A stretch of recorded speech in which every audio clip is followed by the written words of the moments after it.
ne se o tau mana manava lai titi e ma se tau tole sela e ma fau le pola le sila sang o le mta upo fa msinonga sa mori ai la auri le tausanga lua festival fitu na mafua se fina unga le vale au fai sea o se company nonu na ofi ai ma le faipule o nganga i fumaunga numele tolu fa pele faipule o fa asale le anga numele 5 o iuni o le tausanga lua o na lau wai le fai unga o lea mta upu mai le ise morianga o la auli na faa maonia, pa faa penao na solo ia umai morianga e silia le selau, le ana tutoe mai le au faa inga e lua selau mo na tupu.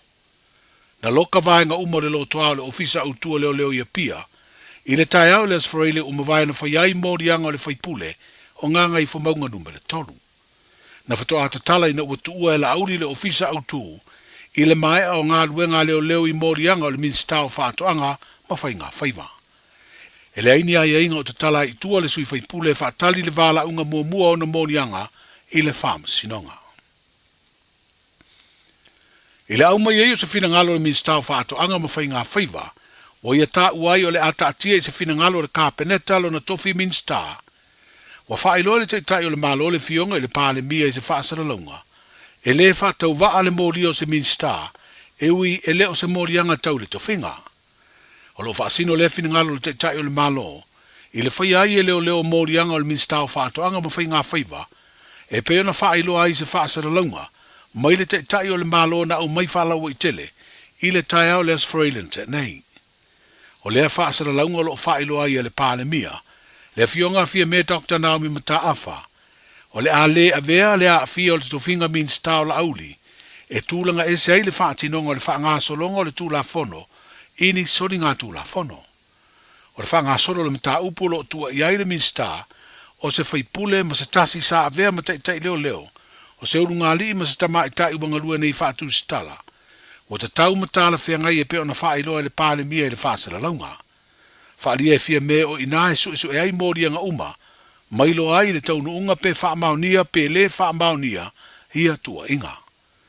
O le whaamasinonga fo i e peo na whaailoa le pāle mia, o le malu lea whaale tū la fono e awa noa mo so se tangata Samoa, e sa ili i ai le ami o tonu.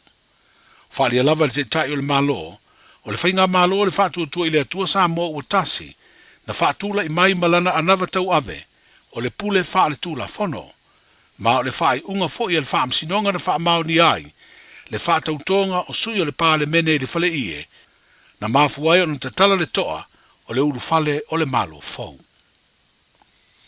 O whaasara launga o le sauninga na whaatauto ai tai o le whainga malo fōua Amerika Samoa. Sa mori mauina ai le maua a peo so tanga o Samoa e lua, e ui ina ua ese whainga upu whai o malo. O le urua i saunuanga le kovana sili, le fionga i a pula ali i niko lao pula, na ia whawhitei ai le tali whaaloalo le malo Samoa tuto tasi, ina ua awa i atu le tai o le tātu malo le tamai tai pāle mia, a e sa awa i fo i nisi o sui whai pule o le pāle mene o le atunu, e au fiei ma le tai o le tua ngai. E le ngata sa whaafitai le kovana sili, i le awa i atu o sui o le tātu malo, a e sa whaafitai fo i le lutena kovana, le fionga pulu mātala ai junior, le sa ia mamori o na lo whaanga i le ao le malo, e tau latu le tamai tai pāle mia, le fionga fia me Dr. Naomi Mataafa. O mata ni i le au pe au, o lao le tua au ma fua matu. O mali e fo i le whanga i ofu, ono la o tau alo lofa i le atunu. Ai le ngalo a fia, i seo na vau. A wale a nganga whaftai seo tātou uso tua oi i Samoa, i se sifu. E ui ua tāwai vai, a tā uku whai o malo, ono o tūlanga whainga malo. O aso whapene, e tau nu ai le upu i lo tāso tanga. E vevela i toto, i lo le vai. Whaftai tele le palmia. Whaftai lau a fionga le palmia fia me Naomi Mataafa.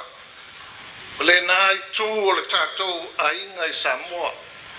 Nei si foi u whapena malanga mai. Ua maulunga le aso tutui le manua. Whaftai lo tua nganga lofa. Se vaenga o le saunoanga mai le Convensirio American Samoa, le fionga pula li ini ko lau pula, i le sauninga na whaatauto ai ta i filifilia. O le whainga maloa American Samoa e peona sa awai, ma le tai o le malo tuto tasi o Samoa. O le maota te talo le malo i le maunga o vaia na te tala i le vai aso o talo sanga maana pongi, mo le neitau sanga fou, i le sauninga lotu masani le fiafi le Samoa mua, o Januari 2025, le ana tai ia le fionga le aki epikopo, le fionga Mosese Vito Leo Tui, o le whaululunga o le puleanga Samoa pia, o le Kalesia Katoliko i le tino. Wa atoa i nei le tausanga le nei le tolus furulima tausanga, talu na whaatino le malo lea por kalame, e amatai le ka lena o sauninga wha le malo. Ai maise ngā ruenga o le tausanga fau le wha moe moe, e talu si ai le tunu umai mala wha le natura e pei o wha, lo longa, o mafui e mangalu lolo, po tsunami.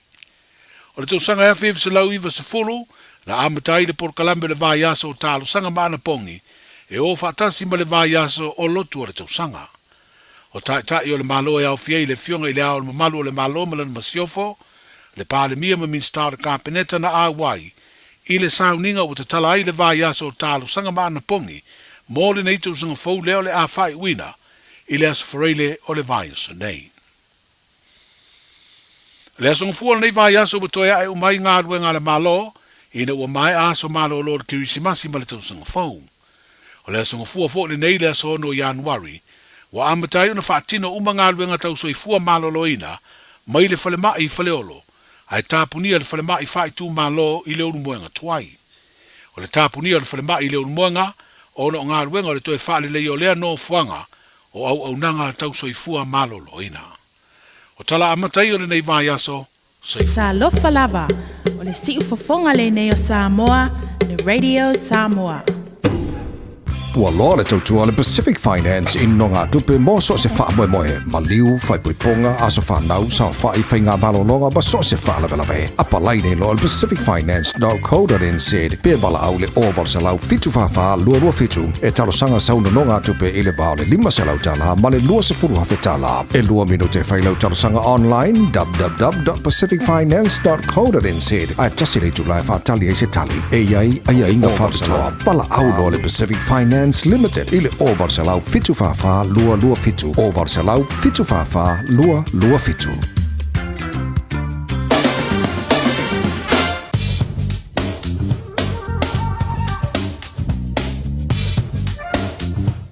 Tala le tau mo le so mo le ansa tai au. Winga le tau mo le so e le leiwi ngā le tau ma o le angi mai savili mai le tu saute o le atunuu. Pe vela lo i ai le so e luas fulu tikiri ma le malo luas e fulu 5 tikiri. O le angoto i fole lai le afiafiana nei i le tu fulu 5 minute i le tu la iwa. Mo le ansa tai au e le leiwi ngā le tau ma o le angi mai savili mai tu saute o le atunuu. Ma o le awhalongo ina le angi malu mai o le ea i le awa uli ma le afiafi. Pe vela o le ai ai e luas fulu tikiri ma le malo luas e fulu fitu tikiri. E o sa ele lai le 5 minute te ai le tu lai ono mo le angoto i fo i le tu fulu 5 minute i le tu la iwa i le po atai au. Ma lo tala na le tau mo le so mo le ansa tai au.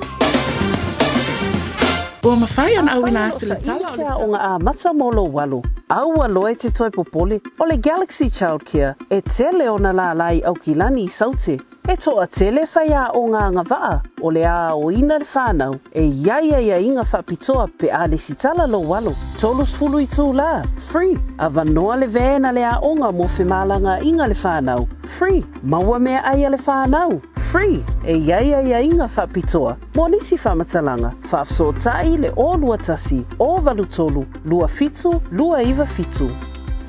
O le R-Dash Travel o le company numera tasi le taungo fio pasese mo whemalanga inga i Samoa whapea le malanga mai i Samoa i New Zealand ei. A whea de loa i le ofisa o le R-Dash Travel tasi valu 5 Great South Road i Marurua. Pe vili mai i le telefoni tolu iwa lua o wha o. Tolu iwa lua o wha o mo le R-Dash Travel. Radio Samoa tasi lima iwa tolu Radio Samoa. Tasi lima iwa tolu. Amo.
Ona fai ona awina atu le polokalame a le au auli mafufonga mua. Ona o le lango malosi a le Galaxy Childcare. Vili mai loa le o lua tasi, o valutolu, lua fitu, lua iwa fitu. E risitala aila walo. Se fulu male iwa midu te wate anele se fulu male lua i le reia auli matango fio le asonga fua le asono. O le lima sino Januari lua filua lima filanga fa talo fantu ya ma fa malo antu la mai mo malau fa fonga Samoa le nganti tono au te roa ya pe foi le lano langi anto lo no pia yailo o to pa ia malo o to mabalu malo le soifua maua male langi ma e ui sa fenga yai ta to maso malo loa Sofia fia ya sa yai foi manisi sa fenga yai ya male loto fa no male loto fa va ato ai male noto nuti momoya wa mai sen tulanga ngole tuai ainga ya o e ma sani wo me ma sani sa va pele ona fenga yai ya male loi manta malingi ya Sofia fia o le nato sanga wa tuana ya tu e me se fole amataina o le nato sanga fowe pe o le tantu o lia ile lofa malanga le lei o le tampa au sili ilunga ya fa malo antu le tulinga ya tia pe o le to maftanga ile ngata o le so ya o le fai ngo le nato sanga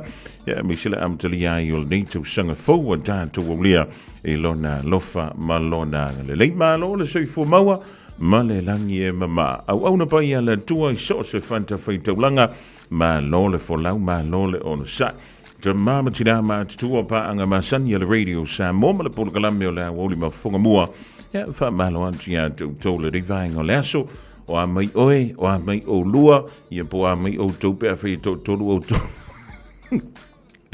io e marcausi ma e sere tetsi o ko ma fa so le wa fo le tausanga ya ele ngante le malo siule du ya o lo fe nga yai tama matina lai titina fe lolo ya tama wo to titia pensione ya matama fo yo nai tongi le child support malo le soifua male langi e mama le ma wo uma yo ele fa na wa onga o lo fe nga yai mama no longa ile nei fo i tau ya Michelle fa na wi ya onga I kolisi ya onisi fo yo le ha o tawina university tono nei antuno ma tuno I fa atu talo si o ngai ko kongi na port yo o le me fo le wa ele tausanga le dei a wani o tatu to fa te mala matua yo fai uma ya mo me o pe mengi la like nga ya tanto wa uma na lo tatu malos yai na wa university o matanta ese fai wa George full value tausanga ya ona avelo le ya Yolana invoice yo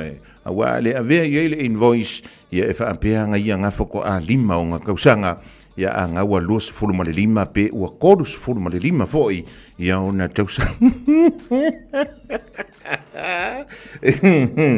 ya malo le fa malo los ya malo fo ile tawa dai ile amatanga o le dei tausanga fo e sa o le tana fo ile e fa benta to te moi menu ai sa mala ya dia ya ni te wa fa pe o makwa shai na ka le o fonga muali ai o po fisi ai nga ko fa pe ngo walu ila konga ya pe ngo walu foi viki ya pe ngo walu foi samo ya pe ngo walu foi konga ya po Vanuatu po ya o le mamao yo le ngo walu ya ngo walu yo le miro mo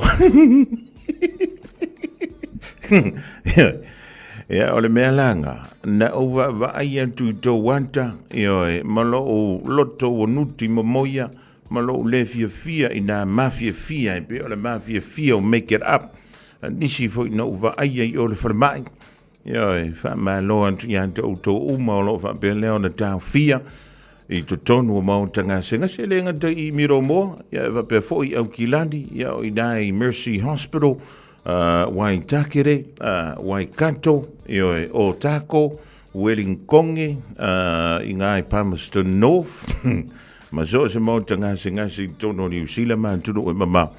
Ya fa tala fan tu ya to le rivaingo le woti. Ya elenga tila. Okka sa fa malo ma sa fa tai e le tu mala au nanga.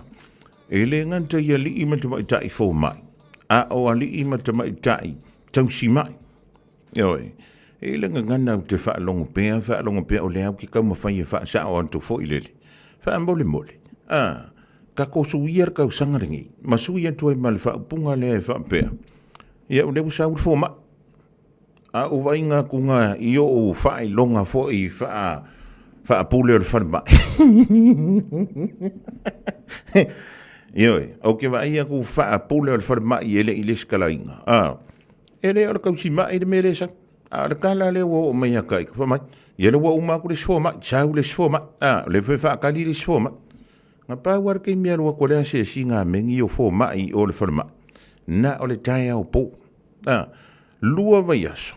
O ko usu o le whanma. Iong ki te ka uang kore mafua anga ngā lengo o whai kirisi masi o toi whai tausanga fo. I o le whanma. Ki fu wha pe se si waka ma. Ie leo ka ikanga ma. E la mai. O la o me le teimi nei lai o le whanma. O tātou fuafuang. E matau tia ia fuafuanga leli. O la mo le maule o te whai e le mātou ainga o te whai e fo ia i lantou. E na mawhtau i fo i ma sko inga o e fo. O le au. Ioi. Ai vai le ko o ngā rua kumanga ia. Ka ilo fo le ko o mosi. A le kana ngoa le karakoa mai. Se pia la karakoa e maasanga marko inga voli lo vai pua. Ku so upu makala. O le makua makaukia. A o mea whai ngā ruenga. Sa o le kala siro makua on tani la e tawhia i o masiona li ia ma mea fono. Ioi. E waenga ia le sa malolo si aso la. La ua whaiange o la ko malosi.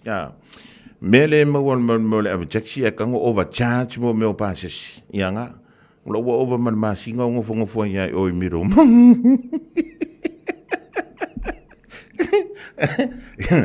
Ioi. A o aku ngai kanga ka fo i e fia o i se mea kau mau la ikiki. A e kango trip por ka o le pasesi. Ia nga. O le mea nga lai kau fia i ngisko i nga o maa mea fono i whanima.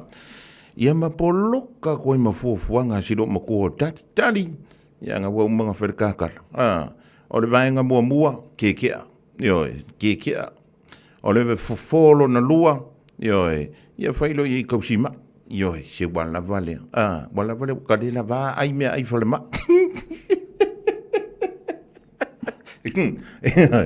O le vaenga longkot. Sau e le whani. Kua ngā o le au ngā o tautua li ma te mai tai tausi mai. E maasi a si ngā fō mai. Kua ngā. O ngai fia i kingi kausi mai ngai o.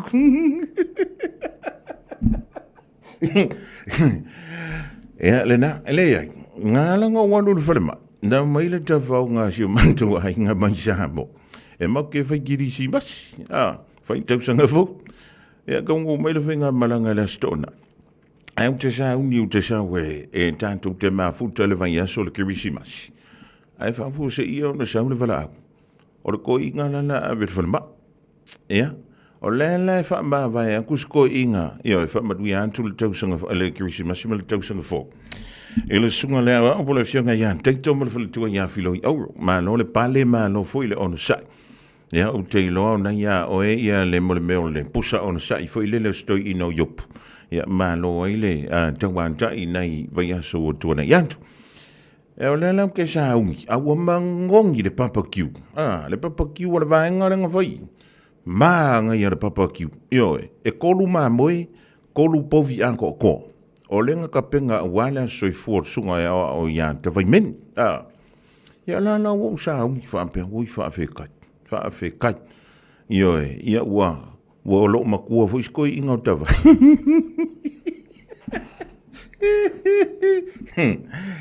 Ia, wha mahaloa tu le tautua le sunga le oa. O le matua o le tātou wala leo. Ia, o le umi fo ina o le tau mafutanga ma le sunga le oa o ian tawai. Ia, wha malu ia to iu ia wapasila soifu o le sunga le oa o ian tawai. Ia, ai wha malu ia pēr le tua ma wha fuo lo le soifu a wale tautua ina o lo utopa. Ia ma lo utoma. Ia langa tui le tautua tono le kāle sia PIC. Ia wa pe fo i tono ai nga lua. O la lau ke sa ungi vo le tamama le alu. Soli, ai ka kangi do mara o kerefu. Lua la mei, misi le papakiu. Ko e okia koe masko inga o kaiku. A le wa umang wha mawaya. Ia uwha kulos koe. Ulo sunga la wa te iloa o oe le tangantai umalo yopu so moe. E kusana. O le ai fai a kua ukana le aso ngafua ngale. O le vai a sor kirisimas. Au te iloa. Ia o laua lewa na sa uni maile fale toa ia filoi. E o e whele la shopping masto i no teito. Se vai antual tofi awa. Ia ai fui ngili pistiki ren ka warusko i ngau kai koe whaakau mawhiro. Ala wale e ofi de mpusa koso siro makua. Inga ia li pistiki. E renga kai di pistiki au whangwha mangong. Ia, ngā paula le mea leo kei loa ngā whaakau o le mea le asko inga o le ai ki pai masi ngā umawai aso. Mo le meo le vali langu yuli, vale le vali ila wa. Ia wai ko kele au kako. Ko sa vali ngei. Ai koe si ngā mai vai aso le.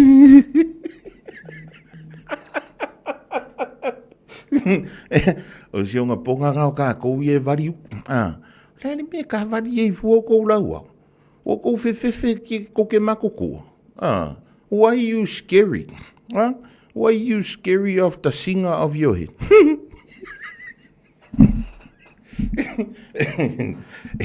E rea. Si e ora o ka la reki whaiak. Mangua na le wa umunga whaamawai sko i ngau teito. O le na alu la lo le mangongi mea le papa ki o lan soifu o le awa. Ia ngala o se e mea kui whai o la Afrika karu. Ia nga, o re kārar ngā mare upur ngā mai le lua awhi lua wha. E o mai le lua awhi lus fuluma le lima. Ina nei te ua wha mata whaulo ina sa wha matalanga. Lua vai aso tu usui o le whalamai. O se mea winga ese na o moni mawina ma o mai tawina. E mo moli eila u wha malo. Ia li ima ta mai tai fo ma. E le ngantailea. O ilanto uma. Awa o le tele o matafa iu, tele o ngāruenga. E ke leilo aku. E te leilo atu. Ia le tangatale sa we toso le moenga o le ma. O ilanto fo ia tosoa oi o i le whaanta, a whaise whaanta. Ia ele ngantailea. O loo iei fo i ma ilanto, e fufulu ina ia mea whai ngāruenga. O le whai ei mo meo tautonga. Ia a whaapela o nai ei nisi o le malo tātou turu o loo ngā lue i whaamalo antu ia tautu. Kiri whaalongo ai o ingi infection i kako furu ngā mea whai ngā lue ngai. E le ngantailea, e sira o fia o whalemai. O te tala noa ia i lātou. O le iluma le reception. Le talo atu mua e tau atu iai. E le ngantailea o i lātou. O le whaiala ngā lue ngā whi tā ma whai ngā tālea. O le mapinga o le wholoa, o le saluinga i lunga mo meo la pisi a mai e kau ai ilano a leko me la pisi whapea. O te whaamalo atu i ta mama tina o lo whaia lea ngāruenga. E leo se ngāruenga whai ngofi. Ia o te whaantalo whai tufu i seu tina matua, vanu sulfi tu tausanga. Ia le matua o le tina ia Leone. Leone a Ching. Ia o le mafuta mo i nai miro mo i le nei fo ia wauti. Ia miselo so ia a sei, ia ma siona pule. Ia ma le whanau fo i o lo susu ia i atu. I le tae au, ia ma le pō. Ia wale tau singa o tamama tina ma tua. Ia misela siau. Siau koe inga ia ma mea fondo. Pea anu ma le mea ka ole. O le maka i kupe, ia i kupe o le mea ngā le taxi se me.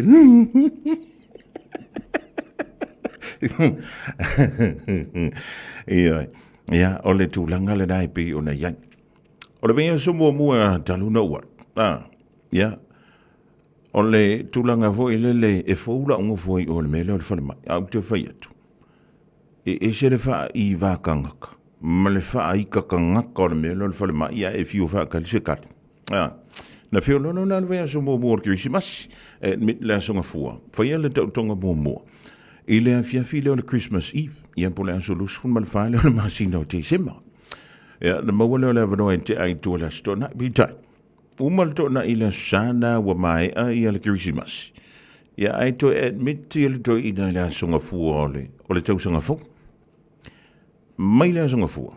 Pa to a whai le tautonga i le po o i le awhiawhi. Ia, le awhiawhi le stona i le sipa vai atu nei.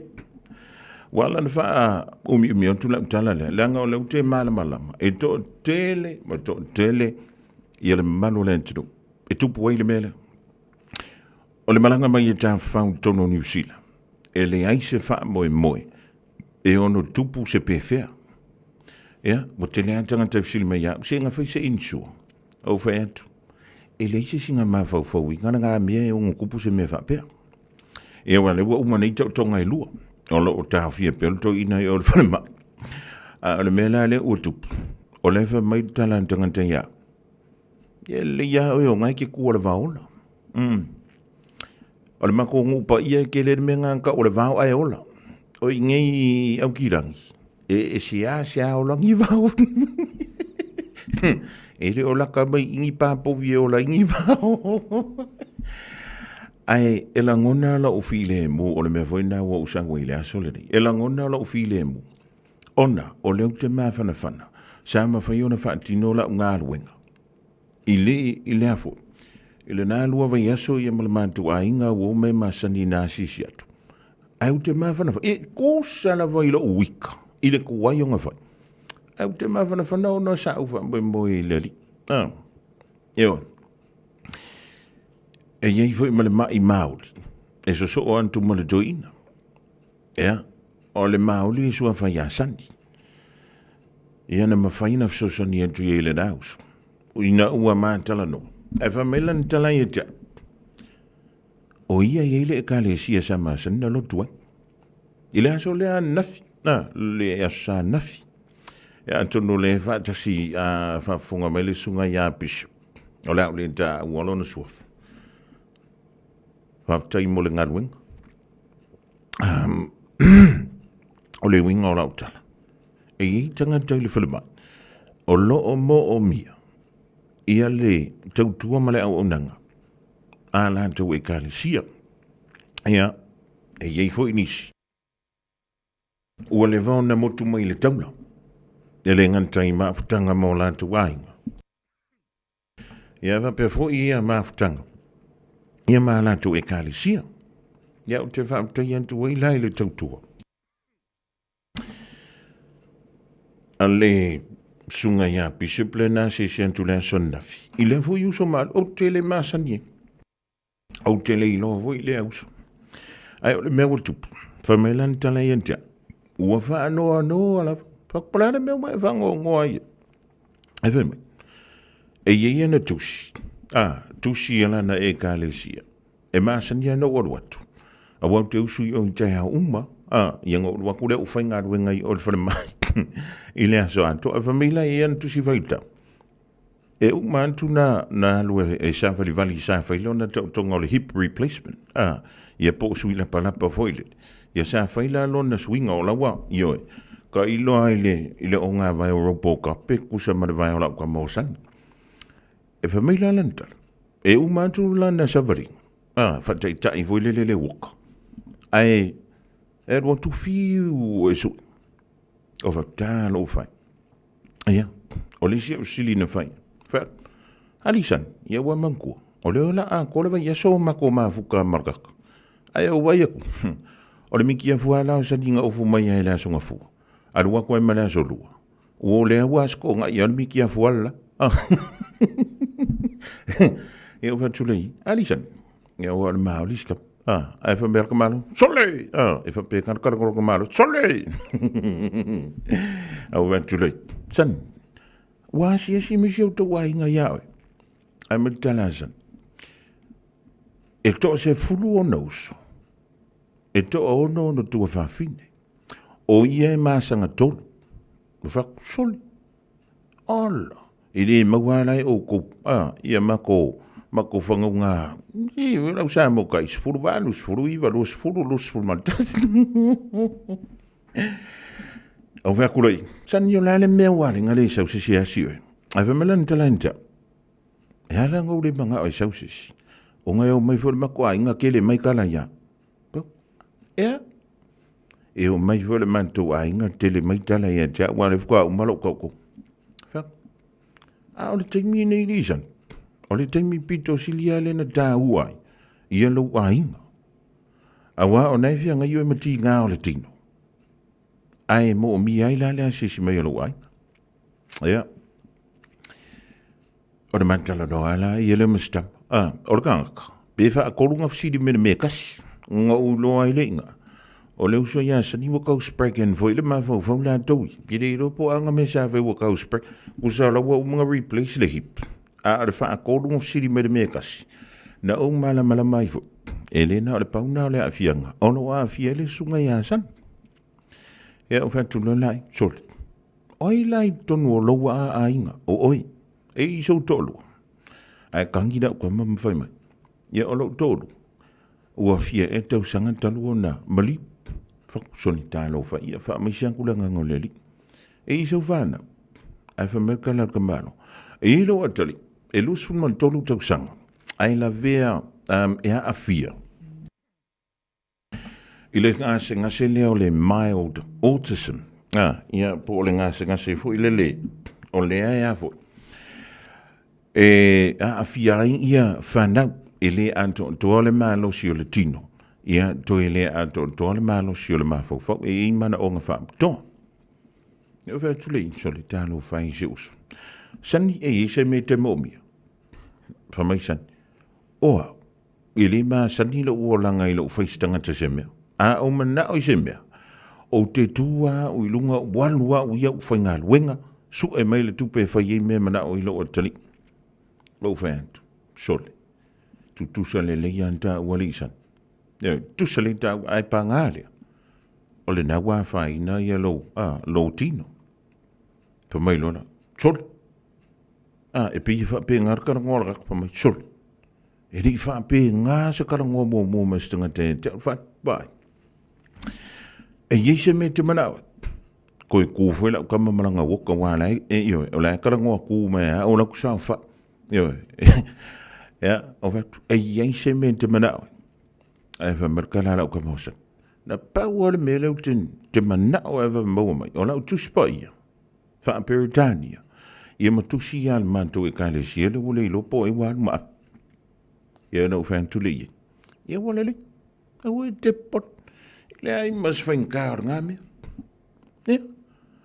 E masano pe tāne ia le luan na file auri. O la wanta anti o le antola valava. O le tusi pai.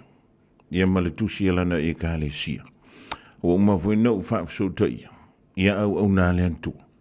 E alu antu sia singa i o wafa me lantala. Wa umi si ia au nā le antua. E maa san iau nā si mai an te au nisi o tengi. E le tengi santo anga antu i le lotu. E o whantu la i san. E le ai mase me whengtai le tua. Ai o tātou i nisi o tengi. E kako ki le fia fisiri mo susosoni. Ai antongu i ile mafuanga. Wa leina umina e no whalewhalema. Ai o whaapea le ali. Se i tuu se avano i asan. Se i malo loa. Wa whamelanta. E whainga luenga le fitu aso le vai aso. Te ai se malo lo. O vantule. Ia. Antongu. Ole. Awala na wa mai o le whalema. Ele ngata. Ia e maua le malolo. A ia toi wha lele iai fo. Ia malo so i fua malolo. Cool ko malo. Hama. I never thought of it that way. Fan, yo. O. Ana ule to anga u te tano i le tai au male po. Baliva ngō. Yo. E sa ore pese fo i le. Na. Baby, give it up. Give it up. Ia. Ona whai o anto i los whamtalanga. O nisi o tai. E le o ni tātou manantu e le o ni o tātou langona. E awala mai e le whina ngālo o leri. E le o au o se whaiwhea. E le o au se sea. Ai o leu te moli mawatu. O leu te mawhana whana o nei tisisila mai o u tauma whai atu. O le malo si a makua. Io e. Makua le a se malo si. Ai paule mele mawai le ola le temini. O le malo si mai le ari. Au mai whentua lau talale. E whio lolo le polonga o lo tino. Nei lo le tinga ina o tātou mafau whau mo tātou loto. Ai maise ai. I on tātou anga. E mana ia fo i lonta i o le whalema. Wata whinoa ia tu inisi o le malo le antunu. Io. Ia ilantou o lo o hasi mai. Ia ilantou o lo tau si mai. Ia ilantou o lo si i mai. Ia ma ilantou o oval tai masina. Ta ilua masina o la ai o le whalema. Wha ma lo antu i alo ma whanau. O lo tau sia o la antu ta maa matina maa tutua. Ai e wha mele stala no wha alongo i o le whalama. E wha pēr. O le ai le i o mai i alo ua antali. O le nei ai fiu e tuli sia ua fina. A whai o e wha fonga mai le nei awoti. O le anga lo wā. Ma lo uso po lo tua whawhine po lo tua ngane. A o le tau fia lo tina po lo tamai le whalama. Wanga lo ia o ele mea na fofoa mai e ilo wolanga. Wanga lo ia te o ele whawhai le leina o e mai le fia. Mai lau pepe mea. Ina ua e mana veina o le o kesene o le neila lo lang. Wanga lo ia o e nā mea. Ia. Lena. Ia e mana tua maun tātou mana tua. Ia ma tua. Na tau sia i tātou. Ma fua ina o tātou o lang. Se ia o ina vea tātou. Ma tangata mātu tua. Ua tātou whaifāna. Ia. Ma ua tātou ai. Ila manuia lea ua lilingi wha ua mai ala tapa au le lang. E tau ala mai le i mātua. Ioi.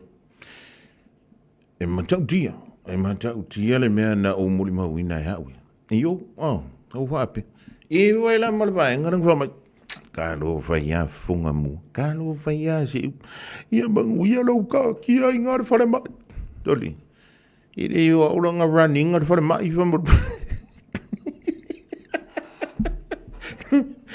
Mone ia o auranga sosoangi le running o le whale mai wale mesa i le lua vai aso le utuna i atu e uti lau whainga aruenga e tau le e mo ia lai tō tele ia tō tele whiolo au ngi le kai au ngā gofu kongo le whale mai tō e pe o le pisi le moto i le pisi o tausi mai le pisi o fō mai ia ma le pisi le au asi antu le whale mai ia mai lan tau foi ia o la engo fongo foi le condition na le whale mai ia whamano antu ia te utau. O le winga o la utala. Si ua wha umi a se la ukarakarukanui o kousi. O tātou wala. I le wala ia aleri. Antonu na malanga maisi o mantu ai ngā maisamo. E o mei tawhau. A laisi la fia le leia e leri. Antonu le ava noa lea. E fo ia i wha fi tauli. Ia po ngase o le tino. Ea o le ala ua uma. Ia tau tonga. Vai la ufafukat. Nga ku kia kero ko ngafia ke wo ko mangko. Ele ai ali tanu to halu fa tali le tala forma. Ia wa umal tonga. Ia ona so ila ia le malementa o le recovery. Ia po le tamo fai fo ile. E manta i tu wina le vai nga le na te auto le tino le tangata. Pe ono to e sa o ia isi siama. Ia male e fa pe ai. Ia o le menenta o le recovery. A le ai kau kua mai ai le umafau a wai le no fo maule to ina. Guza le ngau kangau kua mai di menga fa api ko ai kua o lo umafau fa. O mea fa api ni. Ia e ma le meka o le piti. E ma le pili le tongi. Ona le o no fo mau. Ia o le mea lana. Sanka kau ia kia. O nga mako ia upo le ai. Ia wau te lo tupu mai o tātou ai. Ngapa i se me fa api tu lai mai. Ai fa tu lau tala. E o mai le temile nei. O leu te maa whana. O te leo anu i ai le temile nei. E le inga o kupi. E le isaka whare kupi. A le winga o lau whamutala. E se le maa whana o le poi mai o le o ao o le tātou tapa au le lang. O le ima wailo te toa. Ia. A alu o ka fiu whaakari misa ma kausi ma. Le whaakari ngā leo no ka o kongari. A alu o whaak. Vili loi fo mai o luku whakarongoa kui. Vili a kulo o le kalangi whamai. O le ai lunga lisi. O le ai lunga longa ingoe le lisi. Au vea. Sole. Se vai pele o le lisi ngā le angelu le ngā whele whane o le koi inga male ro makua. Vai ia kulola ia le o le whane o longa o koi inga male ro makua le angi. Ala sa piko i lunga laingo. Ia whakanga filo le kape laingo e kur piko i la. Ia o fie le angi. Makua. Lo ia le mole mea ka o le whasipofi. Ia mole mea o le umukan. Pa pēle mole angi. Ia ila la whaasaur ko inga male lo maku. Pinka. Ia o whakaango fifuka pēla ingo le nga piko i runga e whakaango fi kusi li piko i. Ia le langa malo mleska hea. Eba me mele whawhekai kelea. Mole luanga le lei mole luanga alofa. O le mea la lea. O le ale amaka mai lunga le ka korisi. Ale la amaka mele piko i lalo.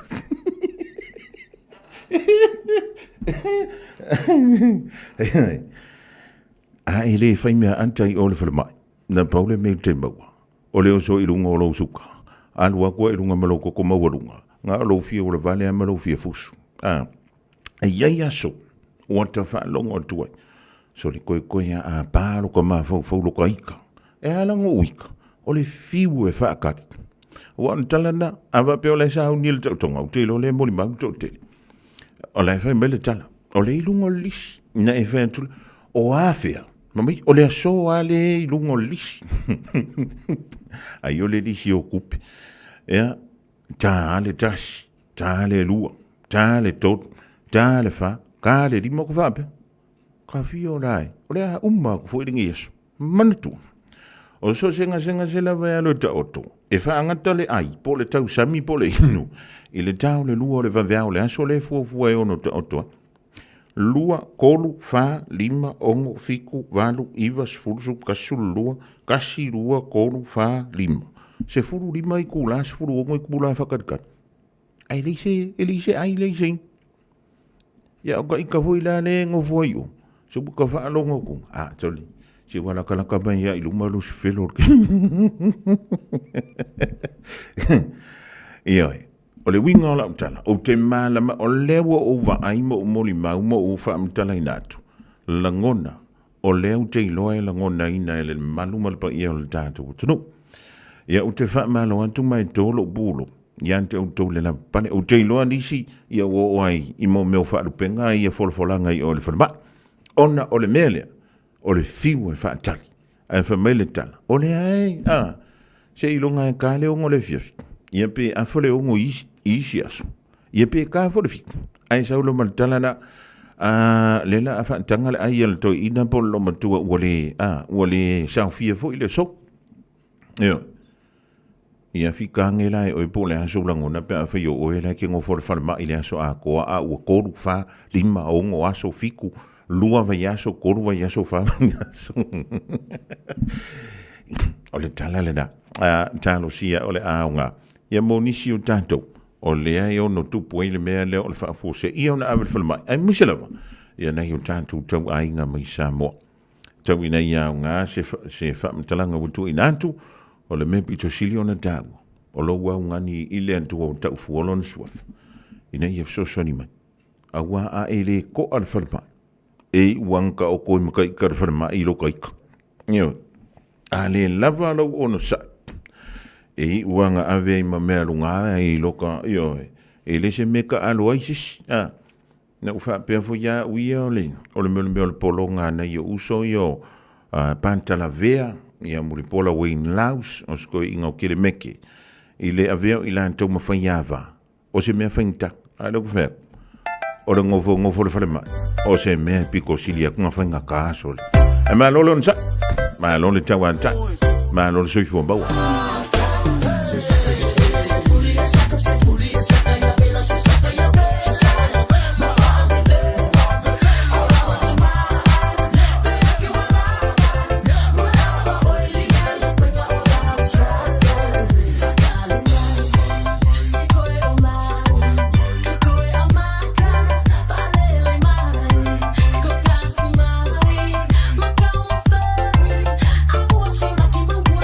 Sacaku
e le soa famatagofie ma le soa fasuamolia o iesu keriso te o falofo atu ai le faapoponga o le tatou polokalame o le lui tau mo oe salamo e luas fulma le iwa alona fai pas fulma le tas ke mai le tala al fai salamo e au mai e Jehova le malosi lona nuu e whamanui e Jehova lona nuu ile filemu. And the Lord blesses his people with peace.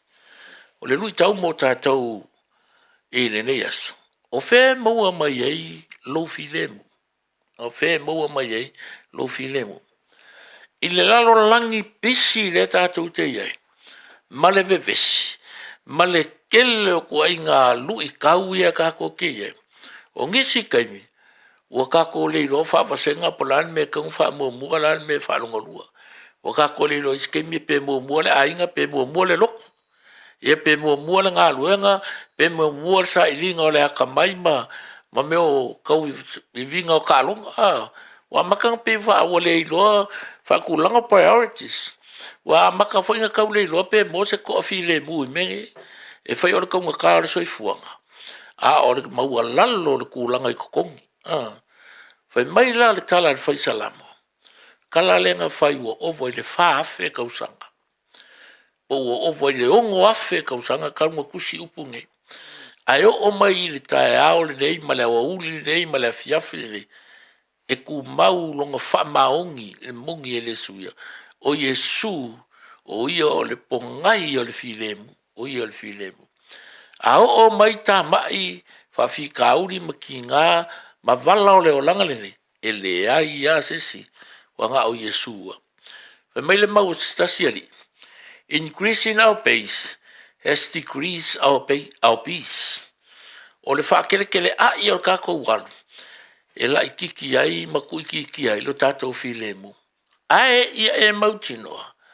O le filemu e au mai le atua. Melea, pipi i alo loto i a Yesu. E tu mau e pelo na filemu i ate. Pe lawar kupe pele ai. Whair kalar kako meuri wole. Puts or no puts. Praise the Lord, takako. Whamuria le atua i whiau mtiu te makaruanga. Olo o e fi tai tungai. Ono le suafo Yesu. Amen. Whaafetai le atua le na tato tupuai. Ina wana alofa fua. Whaafetai le atua le na tato tupuai. Ina wana lofa fua ya te tato umane. Ya pepese. Alleluia pese. Alleluia fafetai. Ya pepese. Alleluia pese. Alleluia fafetai. Ya pepese. Alleluia pese. Alleluia fafetai. Alleluia fafetai.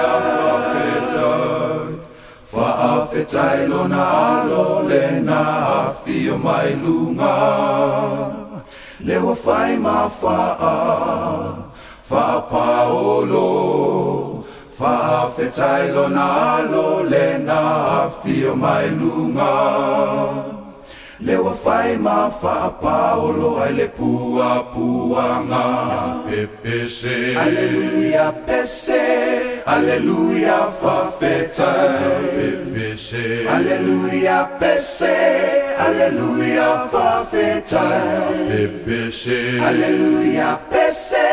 Alleluia fafetai. Alleluia fafetai. Whaafetai le anganga le fesoso animai. E manui ai talo sanga. Whaafetai le anganga le fesoso animai. E manui ai talo sanga ato uma mea e whai.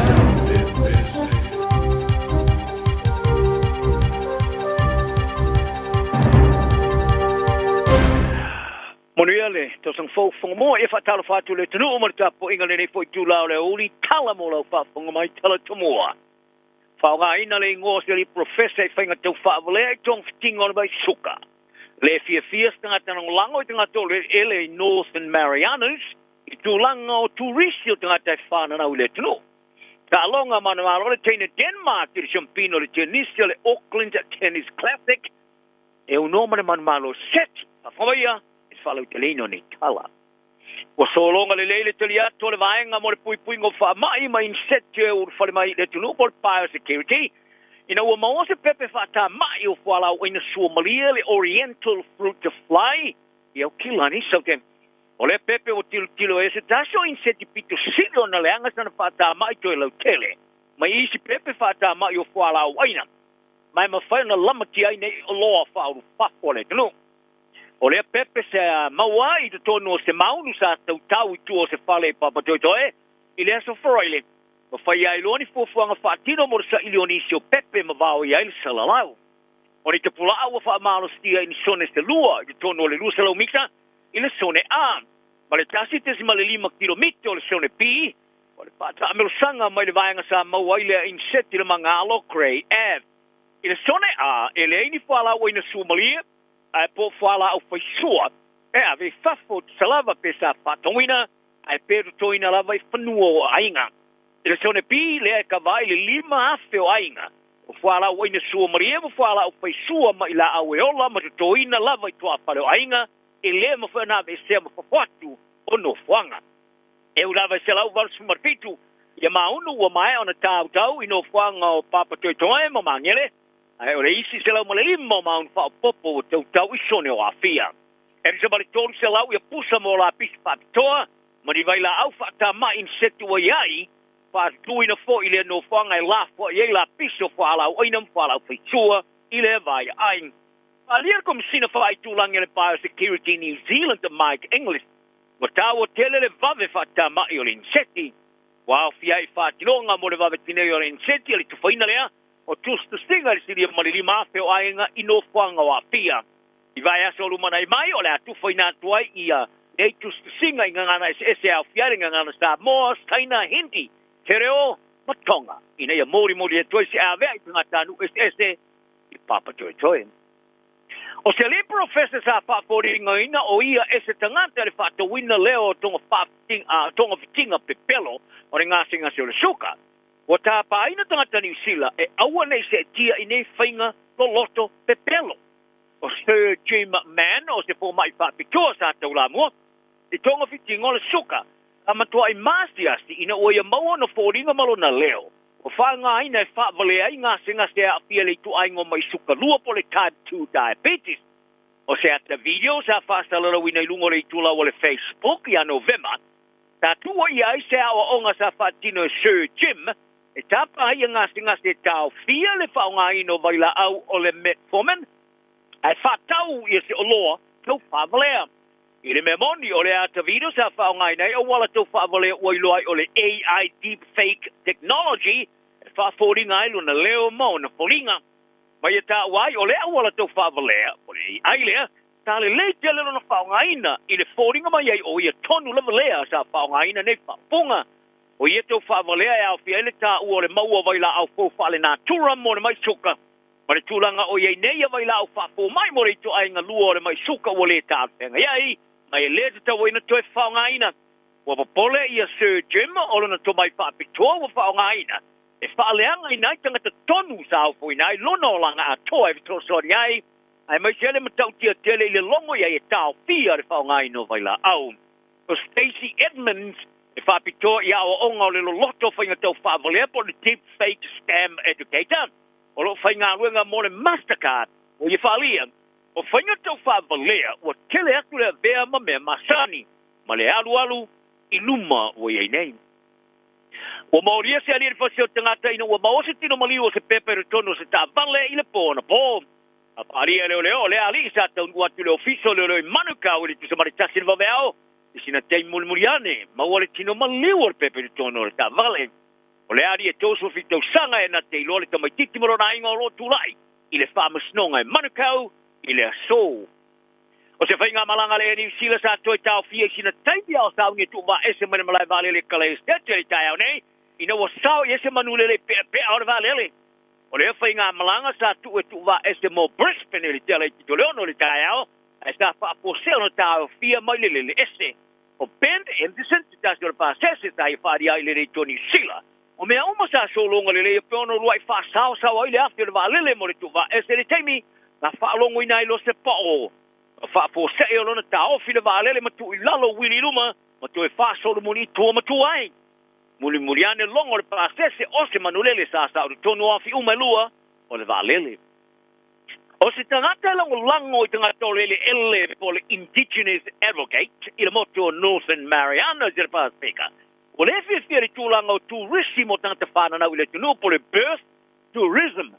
O turismo tangata fana na o se wala lea. E fa tino mo tangata malanga I se tunu ma le fa moe moe. Ina I fana na wai. O le matau fasil sili po matau fasil silo le tula fono Amerika. O le a ia o tangata si tenini sila ma wai pe a whana na wai o ruinga. O pepe whana na wai le moto le Northern Marianas e maua si teni Amerika. O le ana Hof Schneider o mana o e toi whasa whastenga le maalianga o pulenga o le motu ma le moano Amerika. E rusai ma matau fasil silo le tula fono. Sa ia la ngā tungalunga tsai ma le tulanga o yele soi fua malolo ina le tunu. Ma le tuina atu si teni pepe whana na wai ini tuainga o tangata na upatino. O ia tu se le lima ia saina. O leo se pa a ngā Amerika. Wharia Hof Schneider. O no oio se tangata lango I tangata Komoro. E a wai whai ngā malo o Amerika ma Northern Marianas. O na popole ia whianga o yele ngā solo ato tangata ilo lato se sio meanga. Maua o ala ofa ale nā tura. Le lato sao fia I tau singa le leo soi fua maroina. Ma le sao fia I le lei o leo langa. Mai ta wai o atungalunga ngonga ne ia e ngafatino mo mia le vava tiro iai I le tulanga o I le tunu le spete ma pulenga falo to fale.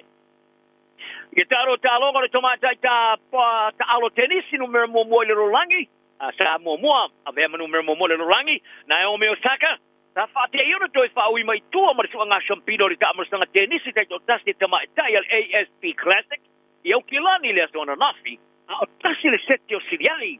O le tamatai mai Denmark, Clara Tausen, manu maro le champine tamatai na wale mawhai o Osaka o na wha wawana talo e lava. Ta manu maro le seti mo moe o noi le wha. O se awhianga sa awhia Osaka I le taimi sa mawhai o na sa le mawhai o na wha wawana talo e piona wa aiai le o tia. O Tausen sa aweai ma champine tamatai le ASP Classic ele tausanga ne e no le ma malo si seti. E ui lava I lea manu malo sa alifi po le ipu sa alifi Clara Tausen e le ipu le champine e unoma seti sa manu malo ai. E sa manino mailo na le matua I fia e pena master nia I lea manu malo di tamrasanga. I le whelo inga malau tu stala sa whali e Tausen e se lava so na whalongo na ta iai ai me seli tomu whaile e tau lai. I isi ana ta alonga e whasa ta alo I le tamrasanga le sa manu malo ai. Mai fai foisi no na whano noa o no le telo tau sanga o te iai mwhawhika uli no na pātua. Ma ua ia mālamala mai le whalongo na ua iai sa iai Naomi. A wai le e te le manao e te wali ese mai so talonga. Ai whapitoa le e se su e ngā champini. Pali e Tausen sa ia mai tau ina le servo Osaka. Ta le maalo si tele pio na master ni ai awanga i atu le whai ungo le steki mua moa. Ai na tele I mautinope o se marua. Ai po o le matangi le mafuanga. Ta whai loa e au tirikiti aria le Black Caps a New Zealand se ta alo whau malo ina wā ia I le manu malo ia Sri Lanka. I le ta alonga mua mo ta alonga whaavao malo e tolu mo asto taitasi po le ODI. I le Malaya le Basin Reserve I Wellington I le asona nafing. O le ta alonga lona lua e whaia I le asolulu lea I Hamilton. Wa ia le wha moe moe le komisio e sue por Commission of Inquiry sa whaavai ne sua ina le tūlanga o si o meai. Le whano le ola tama fusu fiti Ubaid Haida. E wha mai ale lato susuenga se teimia leo toe mamao. O le te whono e da wai Nikolo ua ia wharia. O lato whaatala tala no ina le sifurfitu sumariva I tangata to tasi. Ma o lato ungalu lue whaatasi foi ma le lisa whalau te leda whai prenga, Brady Chan. O Chan te tai whalau te lena le fusuanga ia o ke toparu a whe mareru wha. I le wao heida, Marunchi Show mai singi Australia Nandi. O heida sa mua muatu I loa ia Nathan Singh I le Toyoti. Sa whai ina le Toyoti le la fusuanga champino le IBO, Asia Pacific, super featherweight, I le asto luas kumale no October. O le tama fusu luas kumale ni matau sanga sa mata pungia ni mai ai o le fusuanga, mana nake atu ilo le wharimai lau toka matau fia I le polo valea, ai whanau ailu no ai a Novema. Komisio so spenga sa whawaina le komisio whai pere ngā whiti, ia maramatanga runga taonga le tunu, i leo le whanau lolo haters, ia Novema. Ia tala nao nei a oli, ia i perfile mui tang tauma, so i whia. 24 hours a day, 7 days a week. Radio Samoa streaming live on www.radiosamoa.co.nz.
So whakamalina o Saihani ma whiangai wa e malole seunga.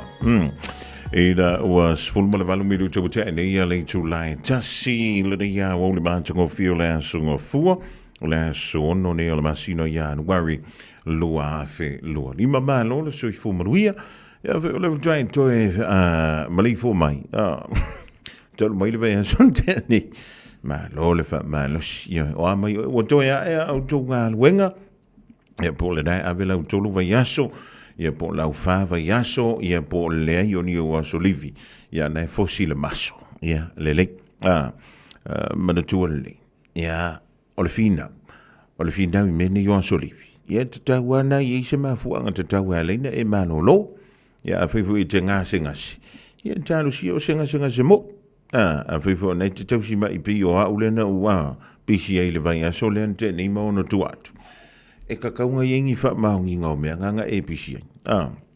Ai o foi lele ke asu o le lua fe lua lima ele o toi lua fe lua fa e pe lua fe lua ton.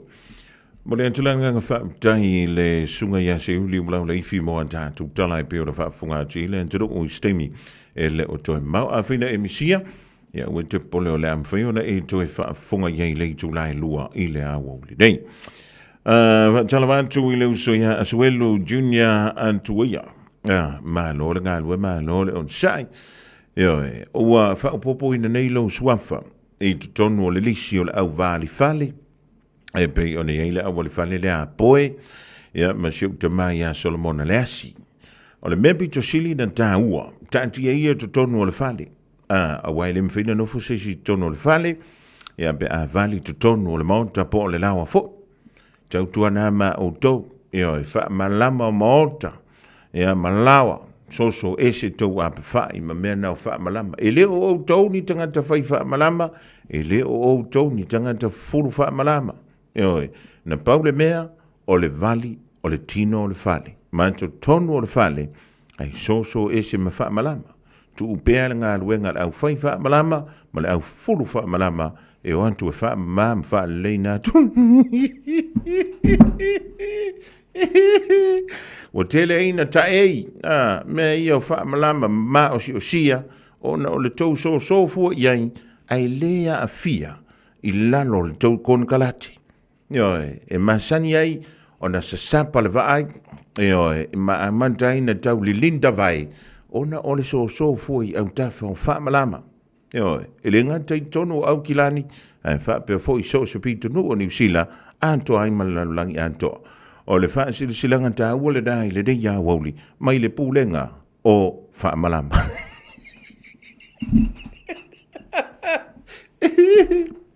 E te sila fia, o te tono le whanema, se uke whaia ko se no fuanga wha nono, a e le loa la kango wha si paka se me maua i se karangoanga e kau maua i singa fia masinga aka. E wha ngoa mai o, wha ngoa mai oli, ia wha ngoa aku mai. Io nga sa o leo le kana fo ile, o le no fuanga o le lili vau o nifo. Io ma le loi mata malingi. E la le lo matua, o le lo matua. O si tina le stina sa mo, o le tina. E sa mula tunu o fiti, o te lei loa fo ilanga e whailanga pūlo, fo ilele, le ufufi e lona la wau. Ea, au te vai atu lai le tai au le stona.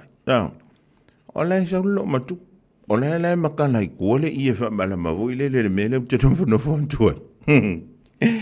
Au ea kunga, so le whalo o ngā lai le lo makua le pau le ka o whierkanga pepa, fo ilele le la pisi tono le potu. O sa uwhapea. Po o fo linga o aile me i e sido makua le ngai kaya. Ia o whantu loa, mama. Ko sa i lua o mama ele o wha asanga mai, mama i sido makua le whaiara ngā ruenga. Awa ko, excuse me, averke, whapea me leu. O wea ko ngai fo ringa lo makua, pe ia ngā misa masesi. O wea ko, are you okay? How are you yesterday? Ioi. O zanga nga pā la o kalanga le lo makua aka ma lo makua kongi la lo markanga pe pa sa lo fai makar. How are you yesterday? Aka lo makua langa kiro. O sa luka lango aku le skonga. Ai o le sfalile le fa kau ira o kar. Sa no la ia, kusa ko kongi le falma. Ai sa kar kar ngo ma ya, mo le lakira. Ele sero mo kusa mo, ang sero mo kusa mo. Ki ka ua ko longa suafa. O longa la la fanga, o le na ko ikumalo, ye mal la ko ai. E laki ale word le ngoye. Ele se e kiri vai, e so la se usa mo ai o le mera kiri pa langi me benga. Ya o fa kulo. O sawi dare, o sawi mantu. Intia fiti mai fiti. O va kulo le sino mo ko sawi. Bolo vidanka ko level. Can I have some cover? Akaro malomaku. E manku. Usa le fari urang fari mai saria. Usa anga va pe oki se popula. Wa levanga woki. Ma i mau a kor ke minga wolo le fala mai panga va pe oki se meo se me ka ole popula. O va pe soli. Ka fiora ai ya savi. Ya va kulo ya savi. O mai oi se ki ngafo. Very well, thank you. Va kuya mai ya ko inga. My, you know, it's my husband. Yeah, what's going on? My husband married another woman. Yeah. Yeah. He's got 3 wives.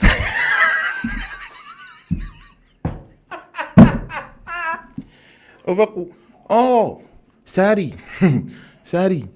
Your husband must be Samoan. No.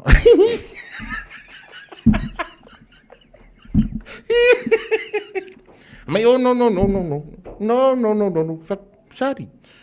Rani me we fingar wenga ilasa. You know me. I'm a Muslim. I pray 5 times a day. So lenga kakalola mo awangir kaya. No.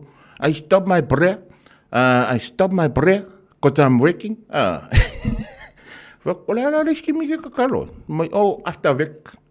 work, I will pray my prayer. Ya, sol. Wala kira ro karango ya o risa. No. Mangu ke fai me ai karngi kaya fa mai. Ya. O fa ya kolole ya sa.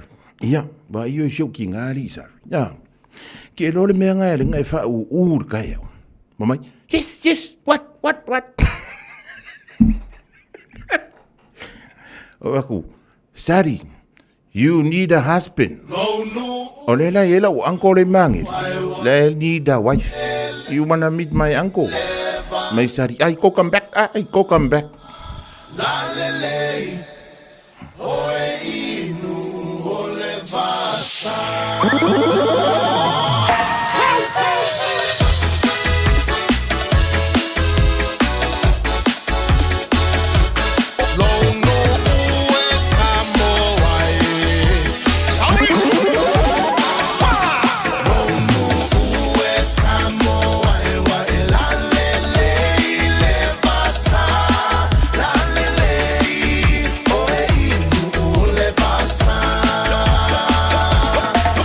Te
ya mala mala maleta ina le sua le palua va male sulle tonga ya manatua o tupula ngatala voine ya so semana o fa ali ali malu ai tile fa asamo wana ole nanu fa amole mole so tay fi filo malu ole tu feel it in samo ya mala mala maleta no le sua le palua pa male sulle tonga ya manatua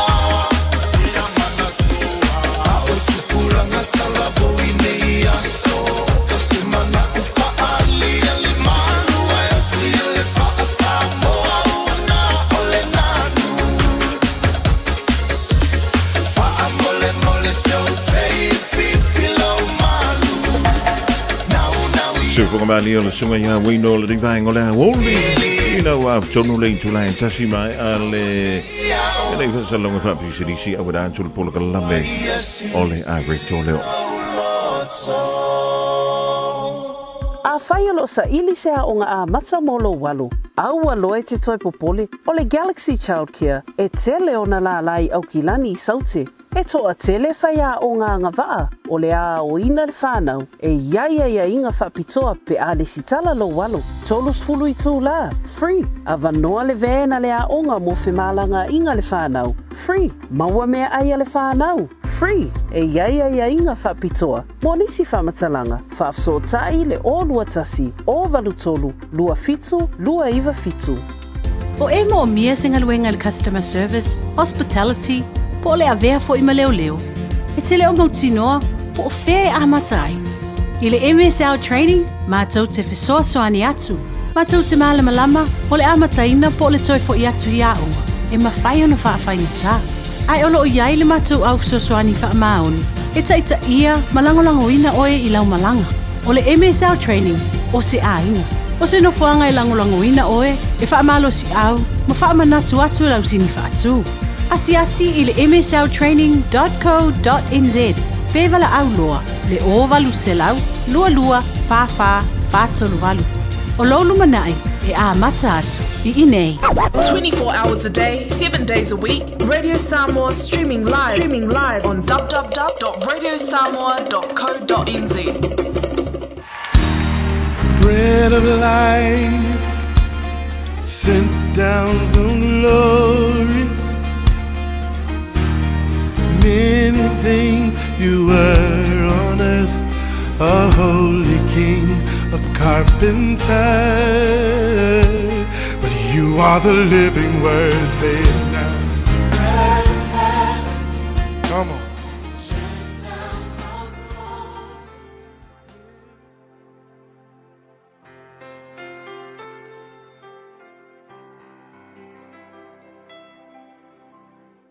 Malor so foi tatou tunu ia tatou ia fo ile amatmatanga o le leitau sanga ile lofo le tua malo lava le so fu manuia o le tusi le alua le no fa inga tupu alona mata upe luas furu fa upe luas furu tasi e ia fa upunga fa pea ona to fia le e Josefatu o e pepese ia Iova mai vivi ia tu ia te ia wala to wo atu I luma o au fa peatu ia fa manu watu ia Iova a wae fa lava lona lofa ale upumo oil a matango le tau sanga fa pea ia urufale I le tau sanga fo malevi inga o le tua ia levi inga manatu ni stanga to levi inga e ave levi inga ina ua fio baile mamalu le tua ele se me leanga wa tau lava le tua levi inga ai ele me o no e silia tu lona tau piece secret for le e te tau e mawinga o levi inga o le mea e ao o nga mua a wa o levi inga na te tatala ina le avanoa e a fio mai ai le mamalu o le tua I lo wolanga lo winga o le vi inga e ele pese le Assemblies of God fa pea o le vi inga o le mana lea na te tatala ina fai te toa I le mamalu o le tua no winga e tatau o nga mua le vi inga I mea umalava ele o ta penanga ngisi au ka penganga mangiau wa eseki mangiau ta penanga mausali o tau sanga ngei fuanga mau tutu tau sanga ngei e mua luma ele o se meleanga le makua ka penga fu le ai o le mesili na ta ua i lo langa e fio mai ile tua ma fa manguia ia ta penanga tau sanga nei o le vi ingo le tua ia mua i lo langa e ele tala fa tusa ina ua o sa fai no malolosi o mo api o amoni male no ule o fe me tangata mai le mongo seria lo no wingo tangata fo ia tupunga mai a esau mai o mai o sa fai le no o sauta e va ia ku yo se fatu ele ma fai sauta ele no ai se ele tai o ma fa kusa inga ia sauta i no malolosi ngai ia na lu lo le se fatu sa ili le tua au mai lo le tua le poko ngai o le poto la le fa kongo le tua fe mai o le meke faia ka penga le au kau nga ka penga le au tau ka penga nga fa tangata ta penga le au tau sa ta ale melam ka ukia ele piko iluma ia le au tau ai nga piko iluma le au pepese ma vi inga wa fa tau fa upuling fa tau ni fa mai wa tofia yo se fatu ia tangata pepese matangata e vivi matangata ia na alalanga ia nga mua leo la ko luma o nga fako apiko ko ile o fika ele fa pena pito luma ka penga nga fa latino Israel o nga piko ko ile vi inga na mua luma le vi inga so ko ai ma fika tau pa o le sona fa le ngala o afa ia ta penanga tau sangal nei ile tino pe ka penanga sa utal fita ke lo le me manga ia e manguia ia ta penanga ia pito iluma le vi inga le tu tau sangal nei ai piko aku kuau ka penanga wa ke lo men kup inga wa piko iluma le vi inga le tu le men tu fe mai o nga pepese le ma ala langa ila tu ile tu ele ikau ile au tau sa ta fe mai o nga ko fiska wa ile o au tau a moni ma mo api mai fa sanga ila ko pingi tangata le mau seire la ko pen o mga pingi ko fika wa ila wo ko kau wale fili o mai fonga e va ai atu se fatio o kule mai ele fili o le fa putunga o tangata oti wo ko pingi ai la ko o le songa foi la mo o le tau sangal nei ke loa e ke le mai maualo malo si pingi ai le fili ma feta ia e o ma fengata ma o lo relax lava ai tau le tua mo oe pe a e loa o nga fa mua le mea e ta tau o nga mua le tua fa fitai la vete a o ma to strategy le yo lo malo e piko luma lo vi inga ona e fa manuia le ma to fuanga vi ia o Yesu amen.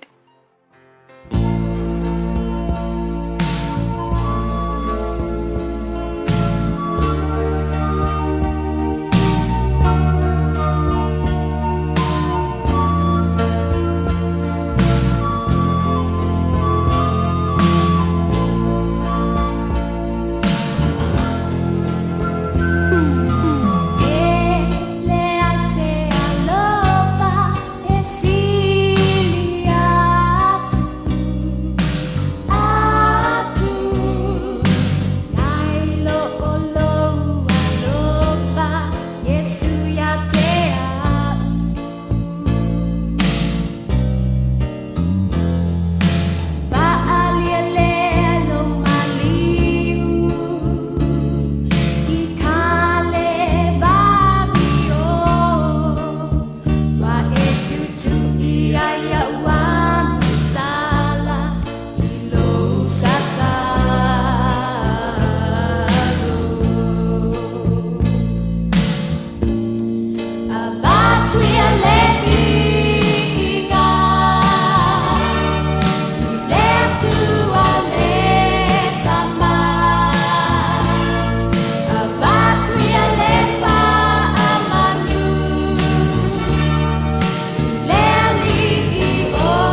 whangawali na la sanga la sisters i le ni vaingo le awoli ma le pese avantu ia le vi inga i le e ana le vi inga ma le whaane e tanga.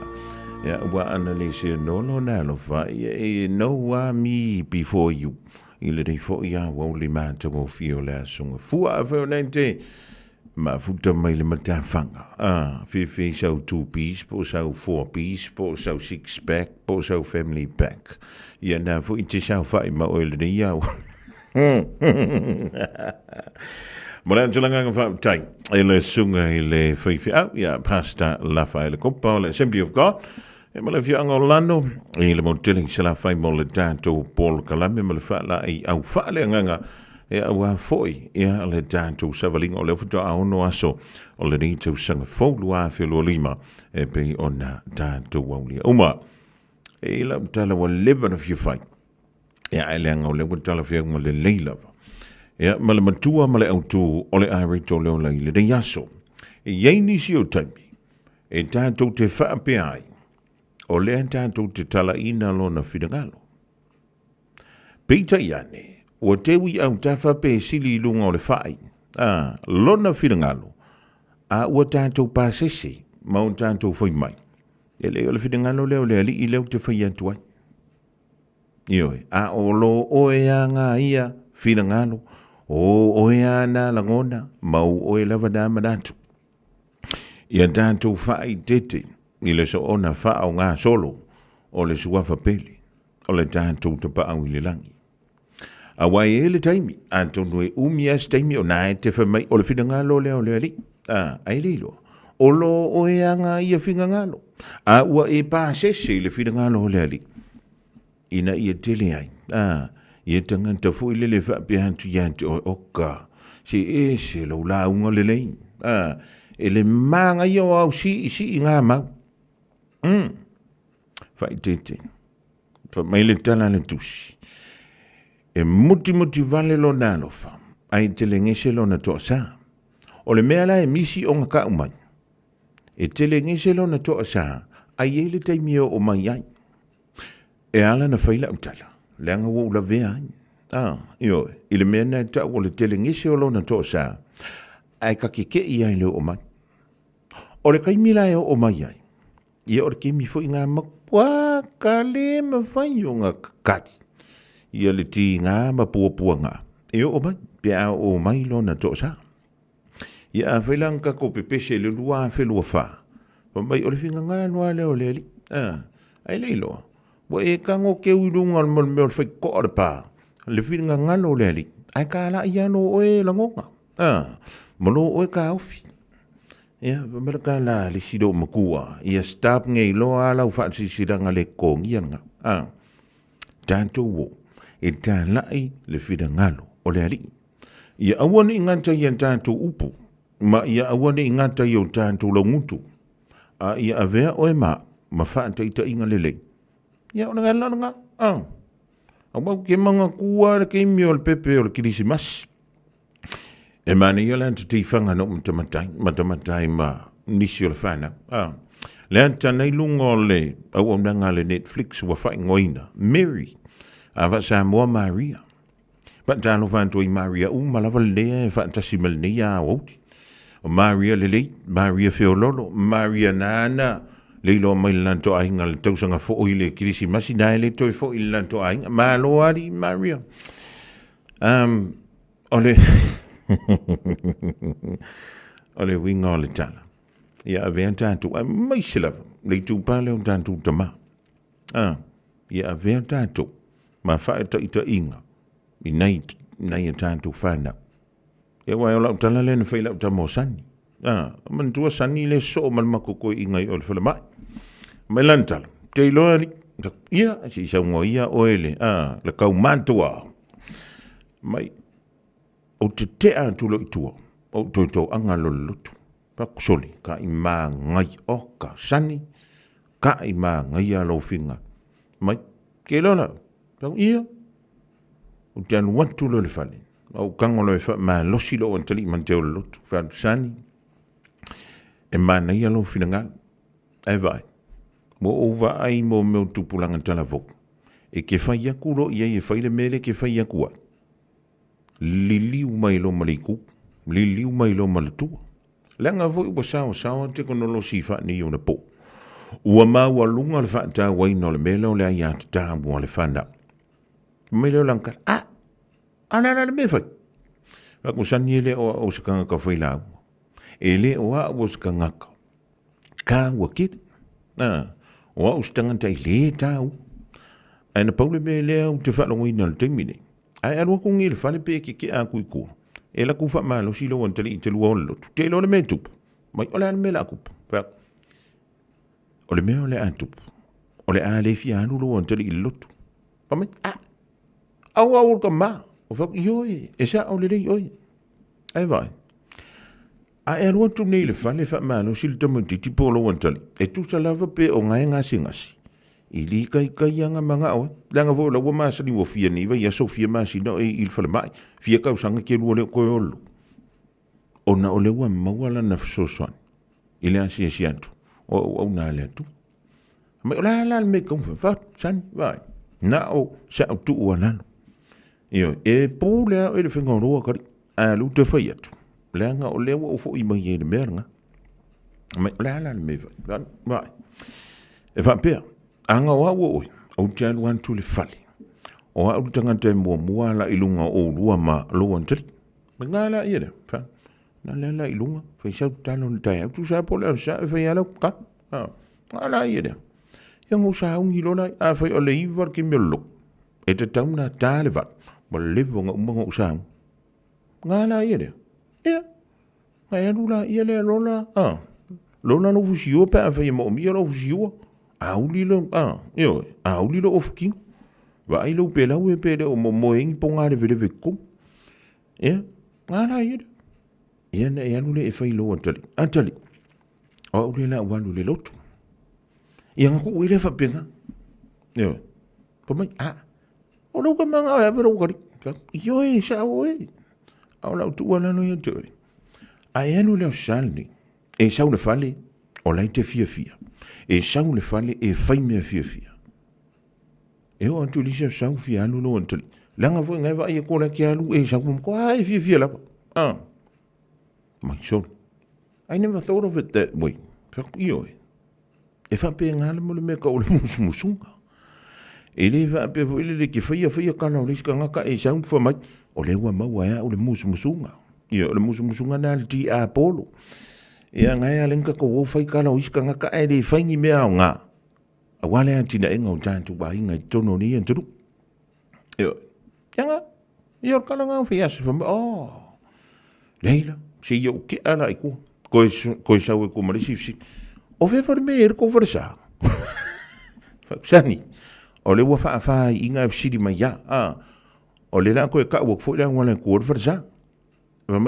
Ia, au sani. O ele i whaia inga ro ka makau i se io. Ia, o le kala kunanga, o le aki leo au kala. Ia, o le whanga kala i o kokongi fo le kala ngoaringi vai ka uleu tois fulawinute. O na tale o le tūlai lua. A whaialo sa ili sea o ngā a mata molo walu. Aua loe te toi popole o le Galaxy Childcare e tele o na la lai au kilani i saute.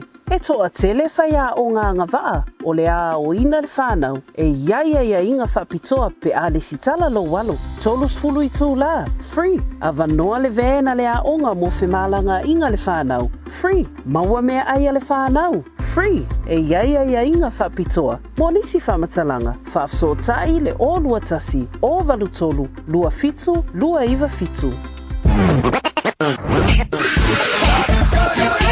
Malo soifua, o le sio fufonga Samoa, Radio Samoa, tasilima iwa tolu a mo, se kia Radio Samoa. Le wa tu iwa midu tun tala o le tulai lua, ya madu tuan tala tulai lua tu e ngwada tu tala iwa i whanua peo le whafunga i le tulai tasi la ule dei, mai a seuri ulau le fio li sineo wha silanga tawa, le utoro beilo fiso le Radio Samoa.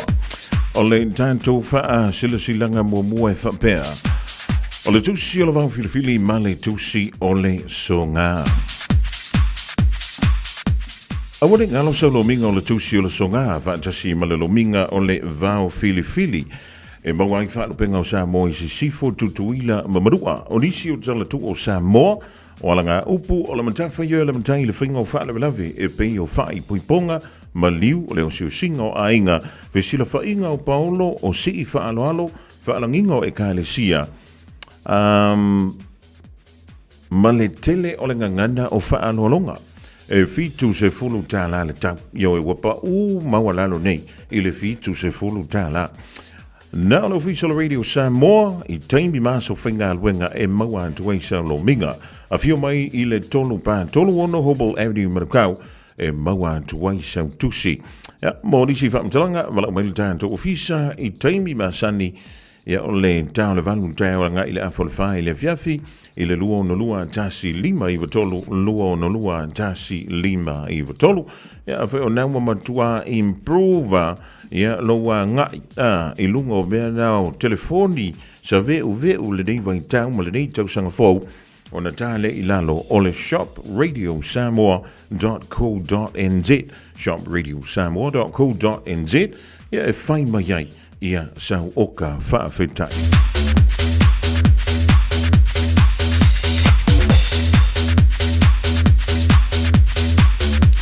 Malay tātou wha silsilanga mulimuli o le wha silsilanga o le tamatanga Kilikiti ale Pimka.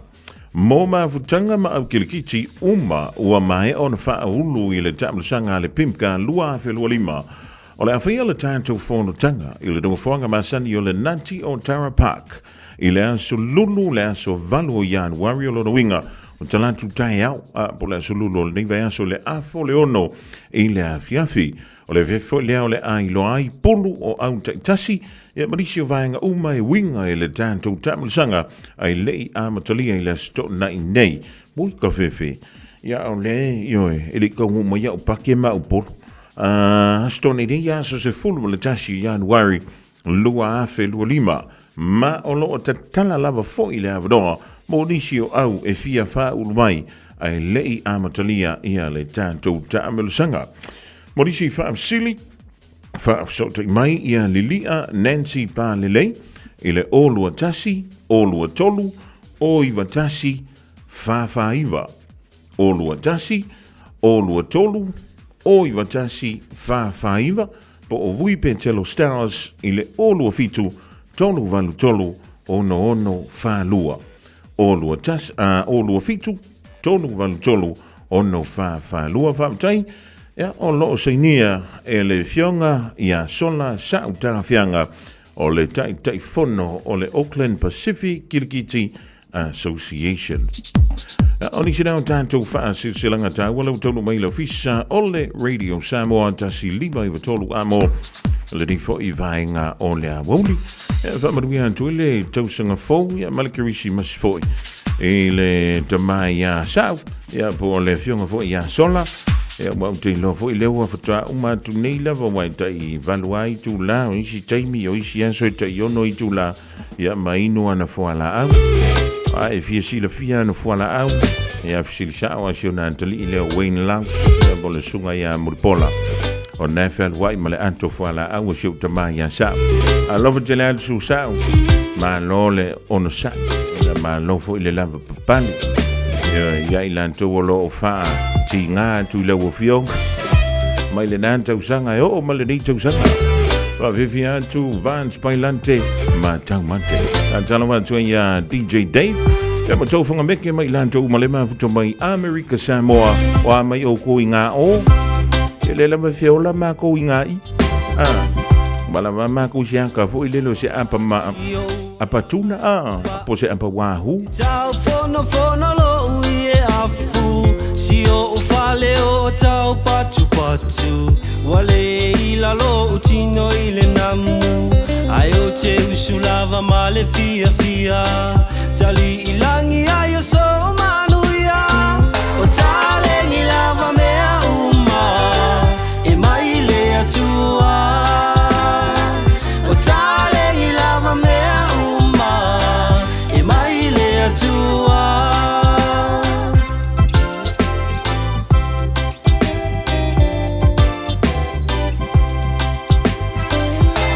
te fa atu ile a onga e fa uma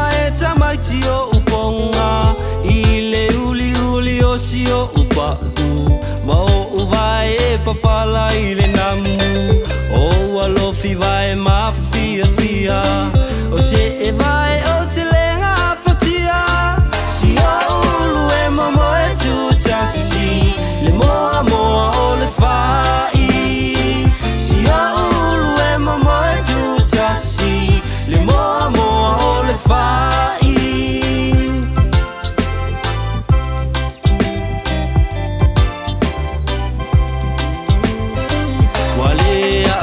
Tau mawhainga I se a o ngai a pia Wai ula vai le kolisi masani Le maumanga sasa le tonga whai O le sapelu lava o si a upeni Ma si a upea tau ato ato Le ie la sa o iuta E tu si ai o le lafo Le ie la sa o E tu si ai o le lafo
Tau le fetaui I le fufusi o si o fuae Ae le ai oni o se vae Si o umiti a futau le ofi O sili ai o na oti Si o umiti a futau le ofi O sili ai o na oti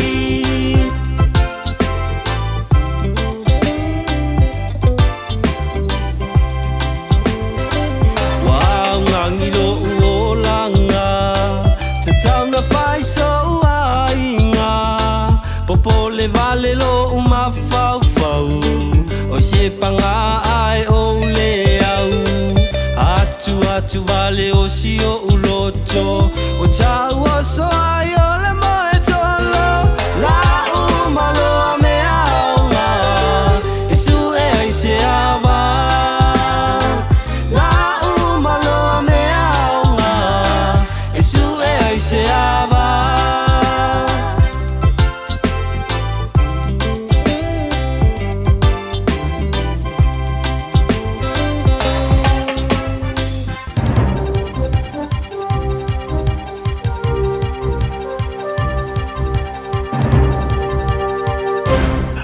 Moniale, to sang fo fong mo e fatalo fatu le tunu o martapo ingale nei foi tu lao le uli tala mo lau fa fong mai tala tumoa. Fa ga ina le ngos le professor e fainga tau fa vale tong fting on by suka. Le fia stanga tanong lango tanga to le ele Northern Marianas I tu lango turisio tanga tai fa na le tunu. Ta longa mana le tene Denmark le champino le tennis le Auckland Tennis Classic. E un nome man malo set. Fa fo Follow Telino ni kala. Wa so longa le lele telia to le vaenga mo le pui ngo fa mai in set o fa mai le tunu por biosecurity. Ina wa mo se pepe fa ta mai o fa la ina Somalia le oriental fruit to fly. Yo kilani so ken. O le pepe o tilo ese taso in set pito silo na le anga sana fa ta mai to le tele. Mai isi pepe fa ta mai o fa la ina. Mai ma fa na lamati ai nei o lo fa o fa le tunu. O lea pepe se maua I te tono se maunu sa tau tu o se fale papatoitoe, I lea so froile. O fai ai loni fuafuanga whaatino mo sa ilionisio pepe ma vau I aile salalau. O ni te pula awa wha malo stia I sone se lua, I te tono le lua salau mita, I le sone a. Ma le tasi te si male 5 kilomita o le sone pi, O le pata amelo sanga mai le vaenga sa mau ile inseti le mangalo Grey Ave. Ile sone ele ini fala o ina Somalia, ai po fala au faisua. Ave fafo salava pesa fatowina, ai peru toina lava I fanuo ainga. Ile sone pi le ka vai le lima afe o ainga. O fala o ina Somalia, o fala au faisua ma ila aweola ma toina lava I toa fale o ainga, ele ma fana ve se ma fatu o no fuanga. E ulava se lau val sumarpitu, ia maunu ua mai ona tau ino fuanga o papa toitoe mo mangele, ai ore isi se lau malelimo maun whao popo o tau isone o afia. E risa bali tolu se lau ia pusa mo la pisi papitoa, ma ni vai la au whaata ma insektu o iai, wha tuina fo ile no fuanga e la fo iei la pisi o wha lau oinam wha lau whaitua, ile vai aing. Alia kom sina wha aitulangele Biosecurity New Zealand to Mike English, ma tau o tele le vave whaata mai o le inseti. Wao fia I whaatironga mo le vave tinei o le inseti ali tuwhaina lea, o tustu singa le siria malili mafe o ainga ino whanga wa fia. I vai aso lumana I mai o le atu whaina atuai ia, nei tustu singa I ngangana ese au fiare ngangana sa moa staina hindi, te reo matonga. Ina ia mori e toi se avea I tungatanu ese I papa toi toi. O se li professor sa whaaforinga ina o ia ese tangata le whaatawina leo tonga fitinga pepelo o re ngā singa se o le suka. O tā pāina tangata New Zealand e aua nei se tia I nei whainga lo loto pepelo. O Sir Jim McMahon o se fōmai whaapitoa sa taula mua, I tonga fitinga o le suka, a matua I māsiasi ina o ia maua no whōringa malo na leo. O whaanga aina e whaavalea I ngā singa se a pia le tu aingo mai suka lua po le type 2 diabetes. O se ata video sa whaasalara wina I lungo le tula o le Facebook ia November, ta tua ia I se awa onga sa whaatino Sir Jim, e tapa ia ngā singa se tau fia le whaonga ino vaila au o le metformin, ai whaatau ia se oloa tau whaavalea. I le memoni o le ata video sa whaonga ina o wala tau whaavalea uailoai o le AI deepfake technology, e whaaforinga ilo na leo mo na foringa.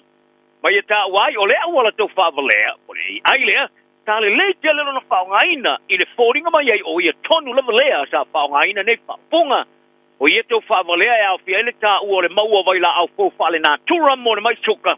Ma le tūlanga o iei nei a vaila au whaapo mai mo le to ainga lua o le mai suka o le tā whenga iai, mai e le te tau ina toi whaonga ina. Wa papole ia Sir Jim o lana to mai whaapitoa wa whaonga ina. E whaaleanga ina I tangata tonu sa au fo ina I lona o langa a toa e vito sori ai. Ai mai sele matautia tele I le longo iai e tau fia re whaonga ina vaila au. O Stacey Edmonds e whaapitoa ia o onga o le loto whainga tau whaavalea po le deepfake scam educator. O lo whainga ruenga mo le Mastercard o I whaalia. O whainga tau whaavalea o tele aku le vea ma mea masani. Ma le alu I luma o iei nei. O mauria se alir fasio tangata ina o maose tino maliu se pepe tono se ta vale I le pona po. A paria le ali sa ta un guatu le ofiso le manuka o le tu se maritasi va veo. I sina tei mulmuriane, ma o le tino maliu o pepe tono le ta vale. O le ari e toso fito sanga e na te lo le tamai titimoro na inga o lo tulai. I le fama snonga e manukau, I le aso. O se whainga malanga le New Zealand sa toi tau fia sina taipi au sao nge tu wa ese mani malai vale le kala estete le tai au nei. Ina wa sao ese manule le pe au le vale le. O le whainga malanga sa tu e tu wa ese mo Brisbane le tele ki to leono le tai au. E sa wha poseo no tau fia mai le ese. O Ben Anderson te tasi o le pasese tai whaari ai le to New Zealand. O mea uma sa so longa le e peono ruai wha sao sao ai le afti o le vale le mo le tu wa ese le teimi. Na wha longo ina I lo se pao.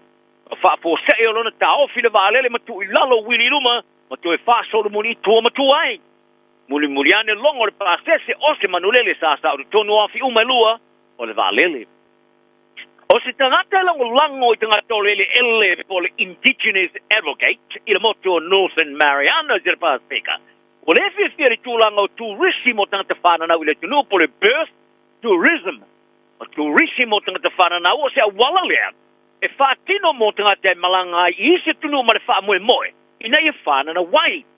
O le matau whaasirisili po matau whaasirisili o le tūla whono Amerika. Mo le a iao tangata I siteni New Zealand ma wai pe a whana na wai. O ruinga. O pepe whana na wai le moto le Northern Marianas e maua siteni Amerika. O le Iana Hawk Schneider. ko mana o to fa se fastenga le mali ngo pulenga le motu mo le moalo Amerika e lu sai ma mata fa se silio le tula fono sai la nga tu ngalunga sai ma le tula nga o yele so fu malo lo ine le tunu ma le tu ina tu si seni pepe fana na wo ini tu ai ngo tangata no patino o ye tu se le lima ya saina o leo se pa anga Amerika pa via Hof Schneider ono yo se tangata lango tangata Komboro e a wai whainga malo a Amerika ma Northern Marianas, ona popole ia fianga o yele ngā solo ato tangata ilo lato sio meanga, maua ala o whaale nā tura, le lato sao fia i tau singa le leo soi fua maroina, ma le sao fia i le lei o leo langa. Mai a tā uai o atungalunga o ngaonga ne ia e inga whaatino e mo mia le wawa tiro iai, i le tūlanga o i le tunu, me spete ma pūlenga whaalo toi whale. Ia taro tālonga le tomatai ta alo tenisi numero mo le rolangi, sa mo a vea numero mo le rolangi, Naomi Osaka, ta whate e ona toi whaui mai tua ma le sua ngā shampino le tamarasanga tenisi tai to tasi tamaitai al ASP Classic, i au kilani le asona nafi, a o tasi le seti o siriai, o le tamaitai mai Denmark, Clara Tausen, a manu maro le shampino tamaitai na wale mawhai Osaka ona whaua ona tālo e lava. Ta manu maro le seti mo moe ono i le wha. O se a fianga sa fia o saka i le taimi sa ma whai ona. Sa lem whai ona wha wawana te alo e piona wa ai leo tia. O tausan sa a veai ma shampina ta maita i le ASP Classic i le tausanga ne e no le ma de malo si seti. E ui lava i lea manu malo sa alifi po le ipu sa alifi e Clara Tausan i le ipu le shampini e uno ma seti sa manu malo ai. Sa manino mai lona ne matuai fia e pena master nia i lea manu malo di tamarasanga. I le whelo inga mana utu stala sa whali e tausen, e se lama sona whalonga ona ta iai, a me seli tomu whaile e tau lai. I isi ana ta alonga e whasa ta alo i le tamarasanga, le sa manu malo ai. Mai whai foisi nona whano noa ona o le tele o tau sanga o ta iai mwhafi ka uli lona pātua. Ma ua ia maramala mai le whalonga ona ua iai sa iai Naomi, a wai le e tele mana o e tawali ese mai so ta alonga. Ai whapitoa lea i se sua ngā shampini. Pali e tausen, sa ia mai tau ina le serva o saka, sa le maolo si tele pe ona master ni ai awanga i atu le whai ungo le steki moa. Ai na tele i mau tinope o se manua, ai po o le matangi i le mafuanga. Sa whai loa e au kirikiti aria le Black Caps a New Zealand se ta alo whau malo ina wā ia i le manu malo i a Sri Lanka, i le ta alonga mua mo ta alonga whaavao malo e tolu mo aso taitasi po le ODI, i le Malaya le Basin Reserve, i Wellington i le asona nafi. O le tālonga lona lua e whaia i le asolulu lea i Hamilton. Wa iei le wha moe moe le komisio e sue por Commission of Inquiry sa wha vai ne sua ina le tūlanga o si o meai le whano le ola tama fusu piti Ubaid Haida e wha mai ale lato suenga se teimia leo toe mamao. O le teitei whono e da uai Nikolo ua i whalia o lato whaatala tala no ina le sifurfitu sumariva i tangata to tasi. Ma walato ungalu lue whaatasi fo i maleli sa whalau te le de whai plenga Brady Can. O Can te tai whalau te le ina le fusuanga ia o ke toparua whe mareru whawha i le wao heida Marunki Show mai singi Australia Nandi.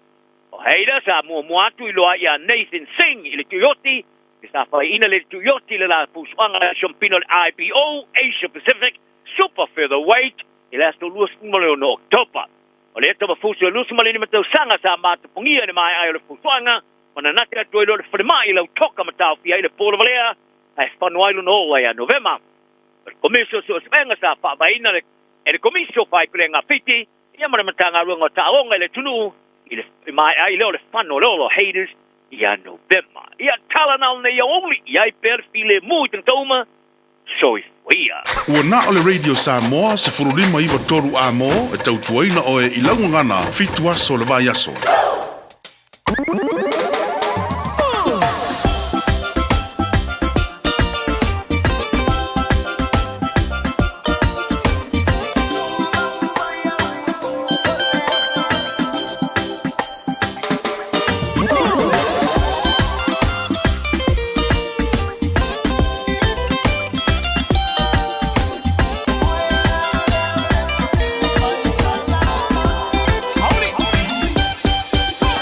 Oela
O se tasi whatungutuai, ia, mai tamo le ua mea asa, le usu ia, le sito whale moe, le na toe langi ina mai le sunga ia waino le ia wauli, taulunga antui foi.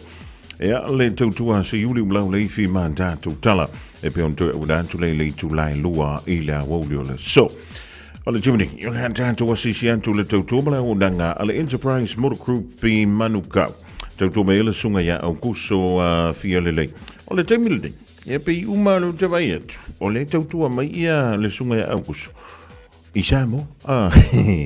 Ron manu ia antu e le tausanga fo aukuso maa lona malanga manu ia. Ia, manu ia le tausanga fo i lau talainga fonga mua. Ia, maa lo fo kawata i le tautua ina fia tātou atunu. Ia, mo hon le lau e. Pata lopa ma o polo patu le tapo inga mau se tātou atunu.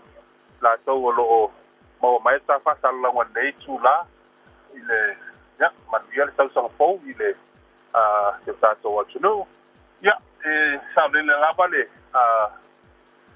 se manu lo pai asi lo wa le teno fono ma teno fono fu mai palo malo ole palacio ti munga pe ole fa le mele ta lo maloma mai nge ya tato nei tamo ta lo fai o ai sa o le te ruo no fono fu mai na kusu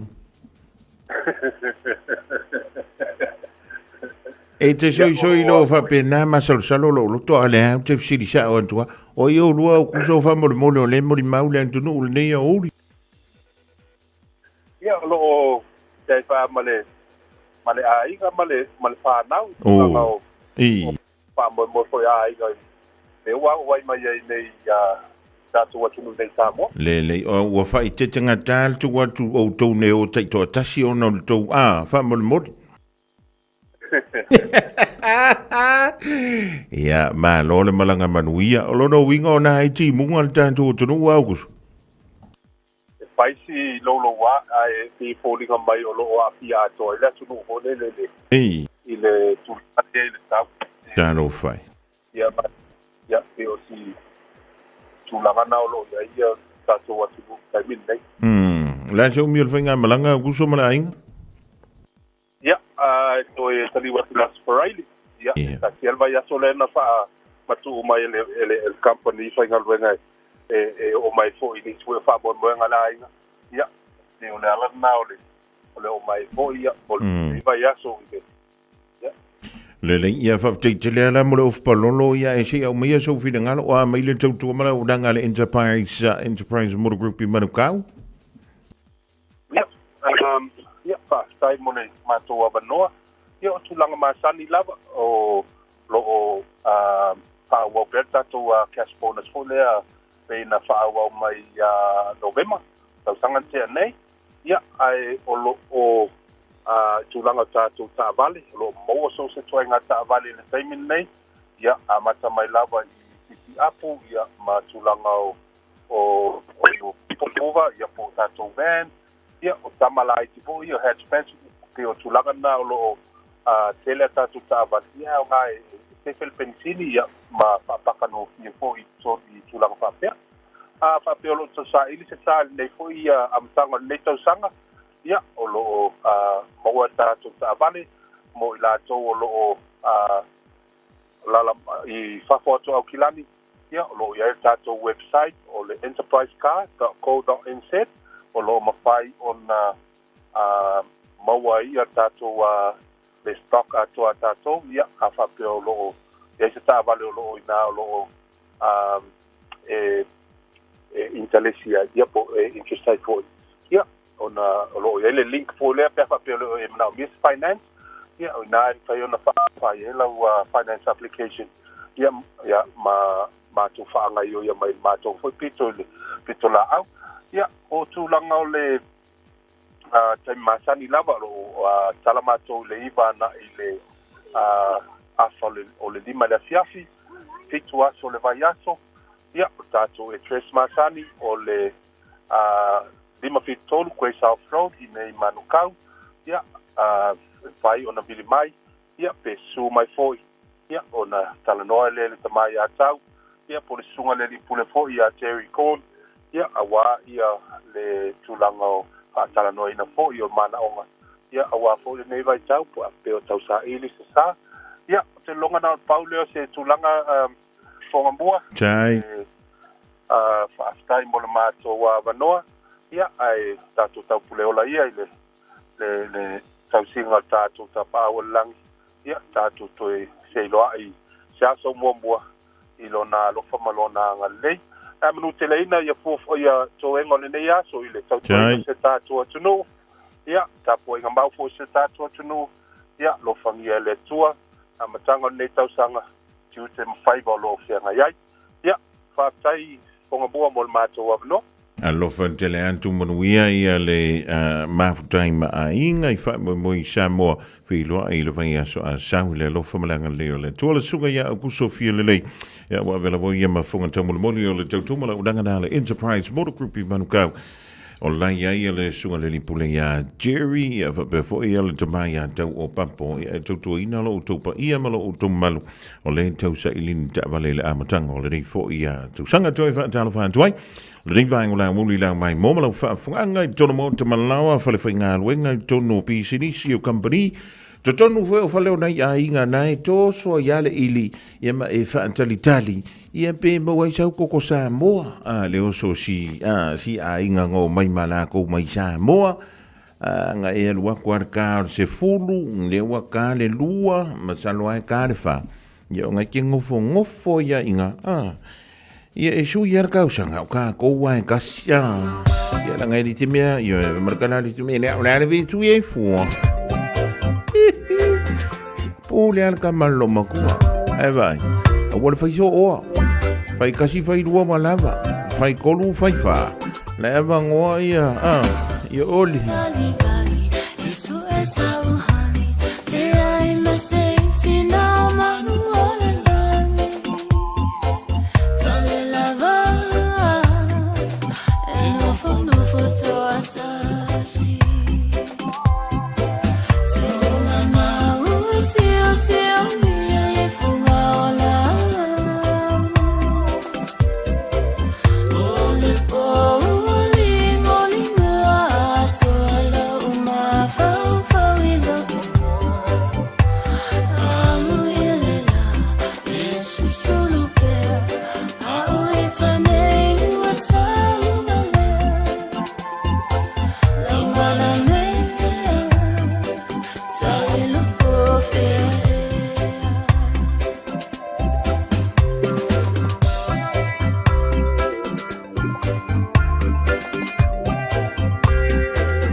Stasio whatunga tuaina le pianino tia whau le tamai ala panti Mario Foy. Wa tuelangi bailea le Vino Records i dai malaponi Australia va maruia tuel tusunga fulu sunga yale vai malafole tua malatatu fale pesi o le Vino Records e felo lava di si fo yo alo pesi o le antru o fa pele o mai o pu inai ala tu fantunga ile fo tua pe ona ile sunga ya Richard Parker o lo te vai atu la fo so lai sa mo tanga te to le wale nga kimu sa mo ya sa mo wale vanga fiala lo te vai atu fo ya la fo walu sa mo le menga wale ke kere ki mo ele yo le vai te mio palo e se tasio lo pesio la tu Antonio le tengo mo le antanto fa so ai ya i se te mi le o to mamau ai talo si o le dai so longa le ia fu fuanga o le rifo i vai ngā o le aso. Ia, wala wa ia le whenga i ma whainga malo longa. Ia, langa tofo i leo a fo tā whaunga. Ia, koe au whango ngoa le vai ngā lea o ke vai e kuoka o kai. A le pu e mai se mata whanga la to wanta. Ia, o lai pu e mai fo i lelei o i whea. I se swimming pool. Ia po la lo ngiu. Ia po o il malai kirikiki, o il malai vodi, o il malai lakapi. Au ika ia le ka ki makamaka kwa le vai songi ngi mong kwa ka ki makamaka ku le koso angi olea ka ufa ku angi olea io ka ufa ma nga va ku le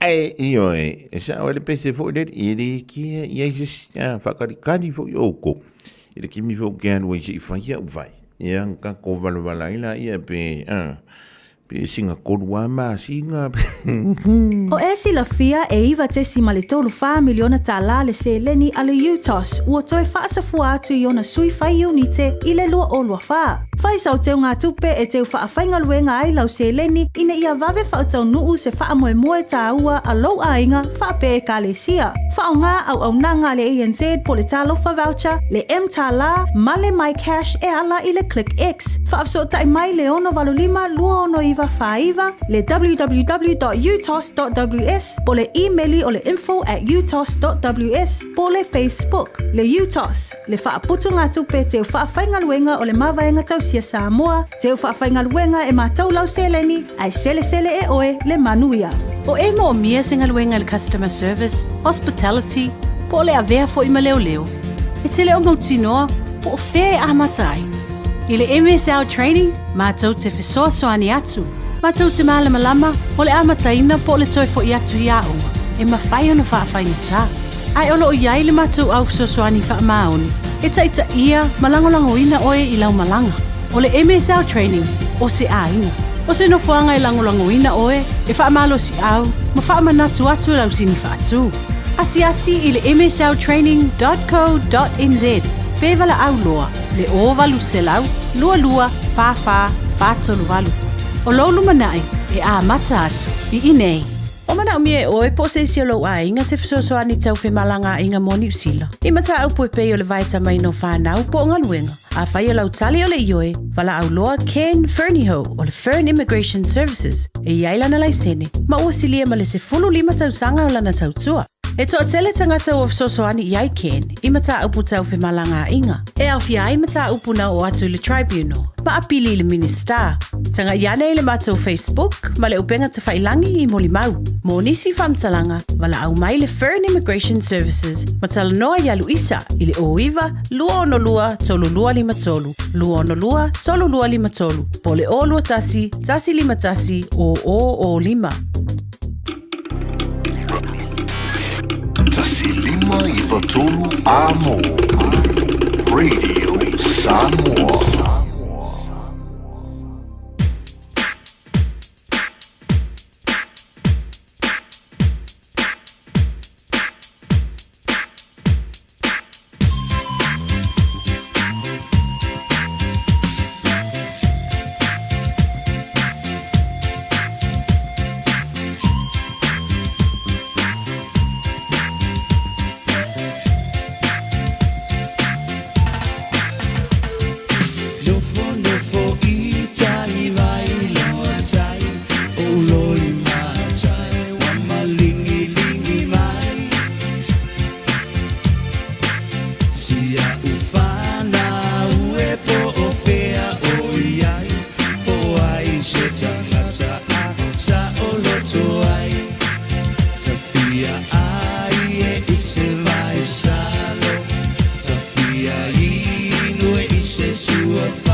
so atasi pea lau baba ai utali pupuni atu itanga tale papine nai aku pai lau pala Sofia ai e ise vai salo Sofia inu e ise sua pa Ole papine lea waka sola sola tai Wama ai ua o tino mai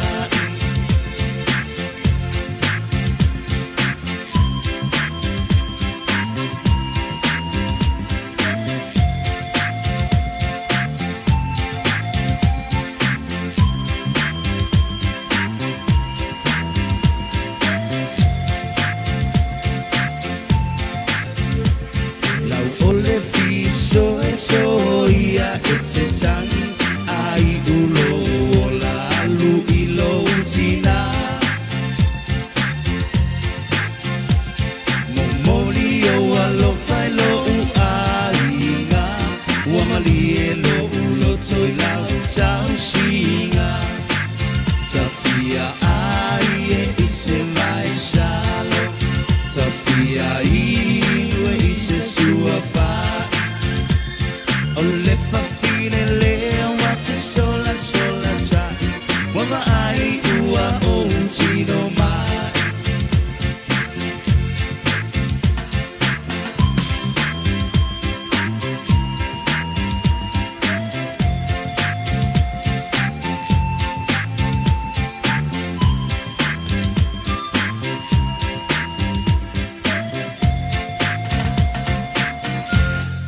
Ruia tole tausunga foi dai Adelaide Australia poso se la fanga i dai Australia le uso ia Filippo e pole uso fo ia pa o Pinanti Williams e mal fan tunga tuina about via band fia ia i se sua fai ia ta fia inua i se vai sano ia ta fia ta ele se McDonald ia ta fia breakfast as a swimming pool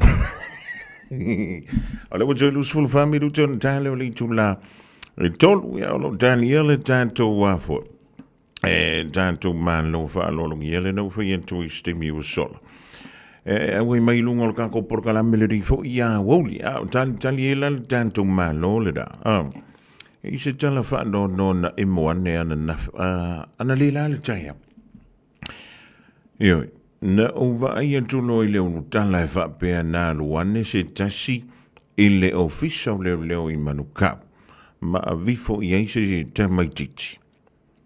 Ngotono ilano malo fa mo fa peani solika fio lai ai fo io le ato a matatu. Ia le dei fo i tausanga fo i le mele ta ua o le sawa ina o nai whana. Walu le la tausanga o tupu fea ia le mele o le neifo Ua toe a matatu i le nei fo ia Sofia. O le aso lima o lona wingo o le aso nafi. Ia, o le aso ono le nei. O lo nowi.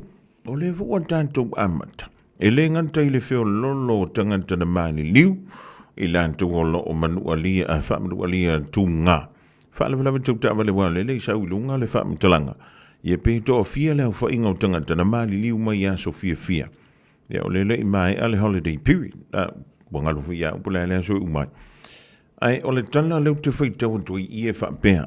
O te leu whai antu a me tusi lima pe wha asino ia ai. Ai o leu te whai atu. Le tala leu te whai tau tu i e wha pēa. E tolu sfur ma le fitu tau sanga le matua o se li. Sa wha pēa leo na taunu wane. I le ofisa leo i manukau. Le ilu mantu o le mau antu ma le tātu ofisa. Whaafsanga i tonu lava ma lea foi. Ma le kāpaka foi le ia mo meo pasi. Au tā whāne o le whare pa e lampa tupoto foi le o le Auckland Council. Pe tuso le tasi le waweao na leila. Le aso no leo Januari aso nga fua. Le sa tau nua tui se li e tolu sfulufitu tau sanga le matua. Ma sa tala doa antu i le au whainga aluenga alumtanga aluenga o leo. Ile waweao na leila. Lea da nga ia tuai loa leo malu o le malo, ma maua ai le tino mali. O se tamaititi. I le taimi lava lea I le waweawana le la. O le tala leu te whaita o tue I o lo whapea mai ai. O lea o lo o lipotia. Ua maliu lea alu alu toto. Wai mai, e ala whaamtalanga o le neiali.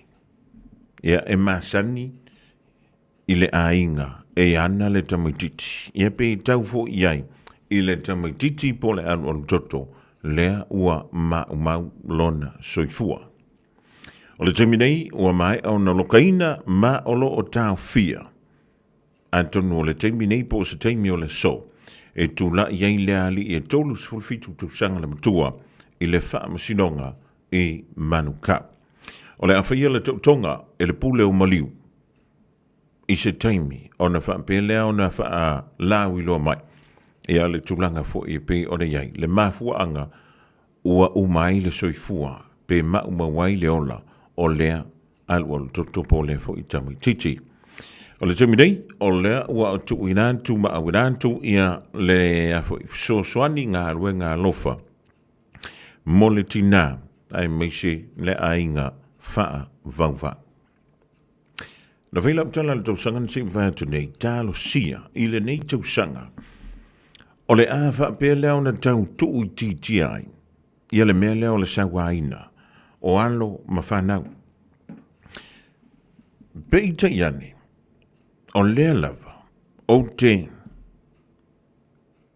Mai tauina. O le whatoa ono aso. O le nima sina o Januari.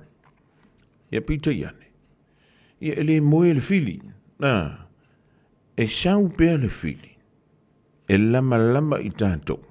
I taimi. O lo o whaatasi tasi ei ainga. Ma taimi.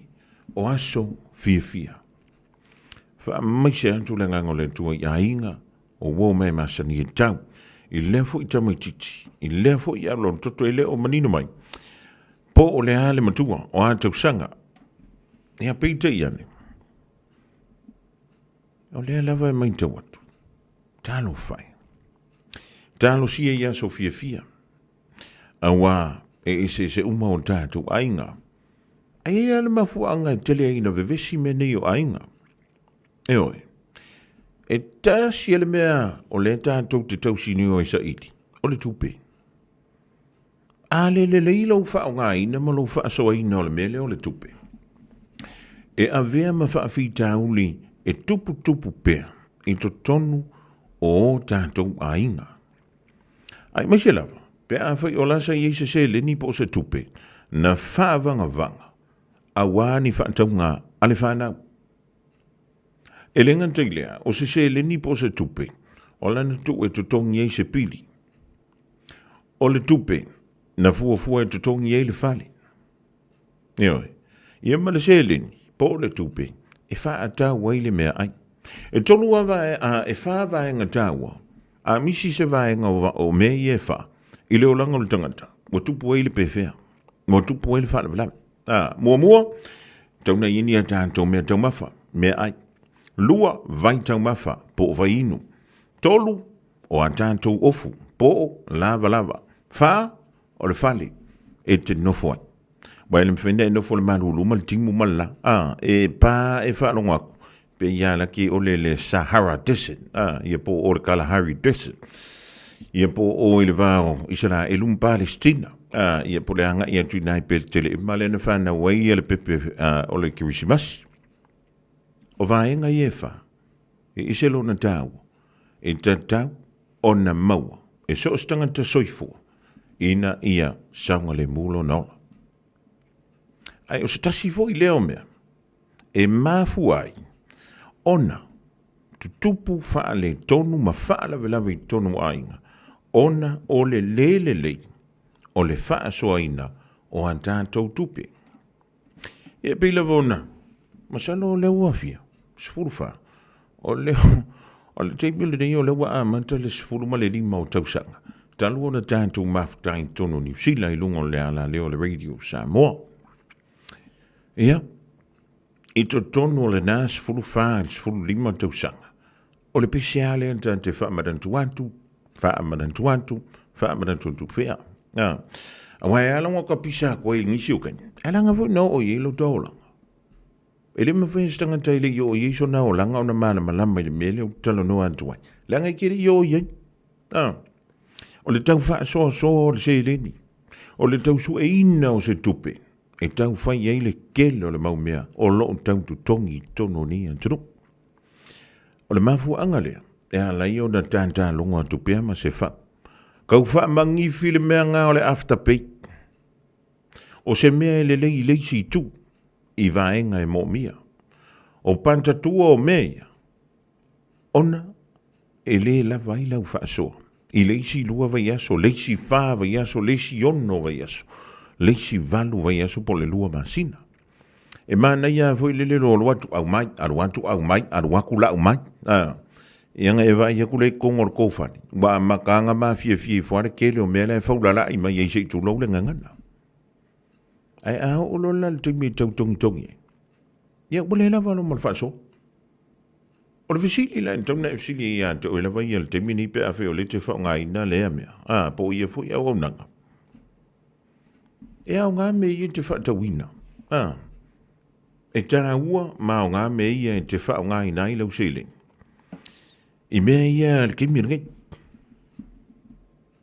Ioi.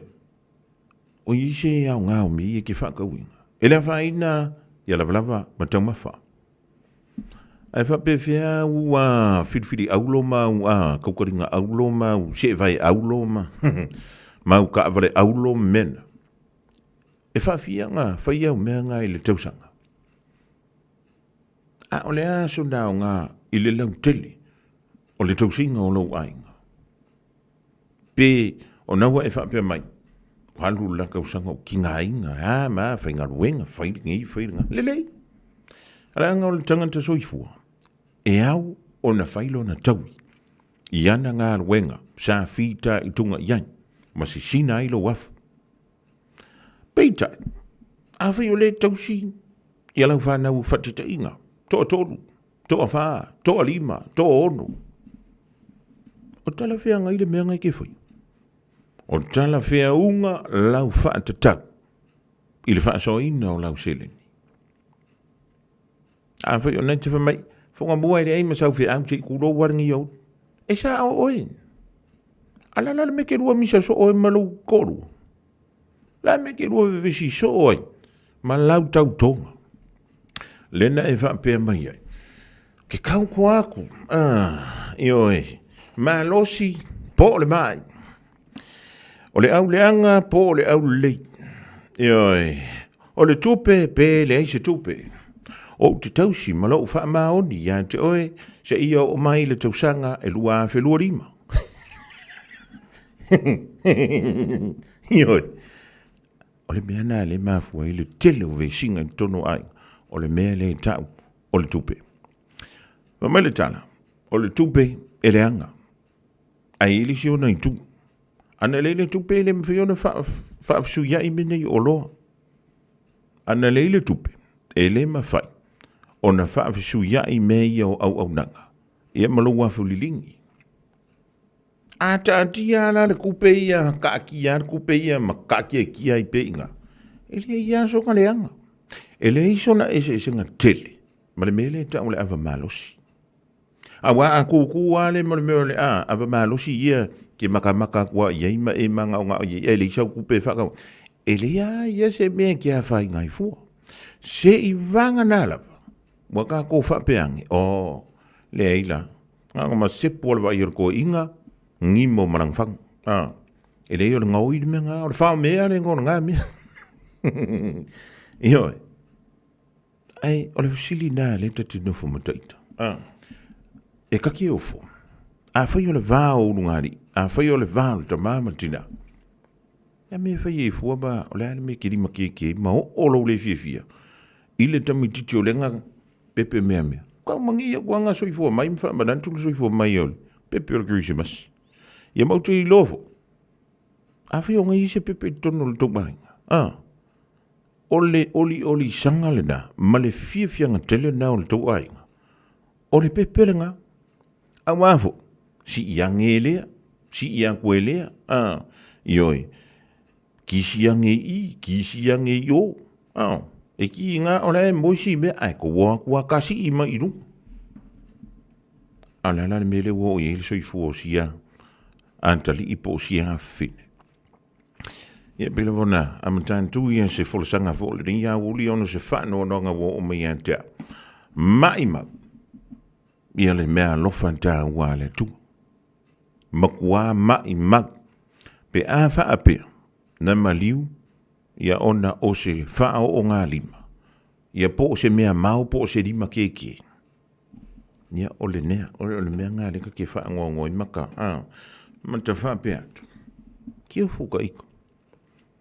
Ia le was fulu lima ka usanga ka ko mafukanga o ka pese kwa. Ai ka lo sia fo. Ia sa ili ane leo le mafuanga. E le o se tangata o le tātou o tunu. Ia wa o kako. Fa mai a kako. Ka ngaka sa boa ya mama. E nganga fo ile le wapongi sa ia le sa po le stona. O la le me kupu le vavea o le songa fu. Ia le tinga ko fa u kana ia. Ai mafu mai. O le mea ele iso na ola.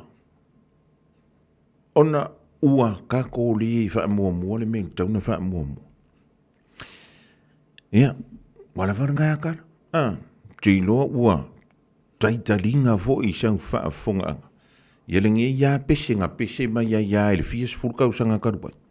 Ia o le ai o malenita usanga ai o se fa no nga na ia taita. Talo fai. Ele ai se kako.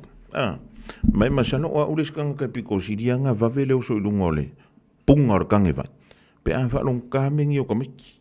Ai ke mi ko ngofo fa pe. Se pe umanga ko fa long ka fo yesolo.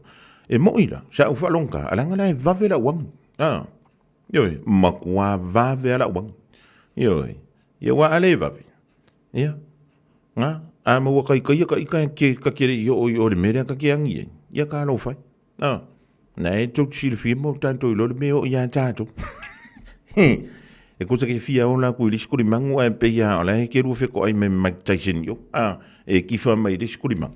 Ya e ki sa we fa ka kali ko ai e David tua ya. O longa winga. Stop your misa. Yo e ai fa wa umala holiday pay. Fa so le se linda. Yo e fa mo tamaiti. Ko ngi fa le lavi. Sei uma ku ir Valentine ma Singapore. Ia onga faile o ngisi whana vela. Wha mua le whana. Mana i o tātou ai. E ai ni ona se vai. E fōlinga mai o lo tau sa ili sina tupe mo sana mea e ai. Oi se talofa isi mei alu toto. E ai ni ona wo. Le ilo fo isona ai.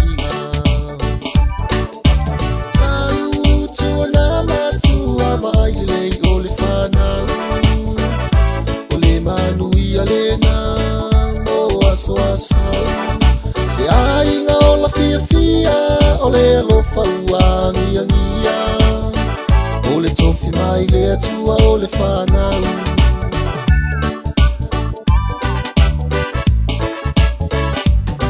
tua ofisilia tu profesa wai tu matau memu mai. So if it's really at pele onga sau ole tali le ai e tu ia lo uloto pe afa pe afenei le nei tei nei titi wale ai sona lumana sau tu na tu vai le ole fana ole manu ia le na mo aso se ai nga ola fia ole lo fauangi angia ole tofi mai le tua ole fana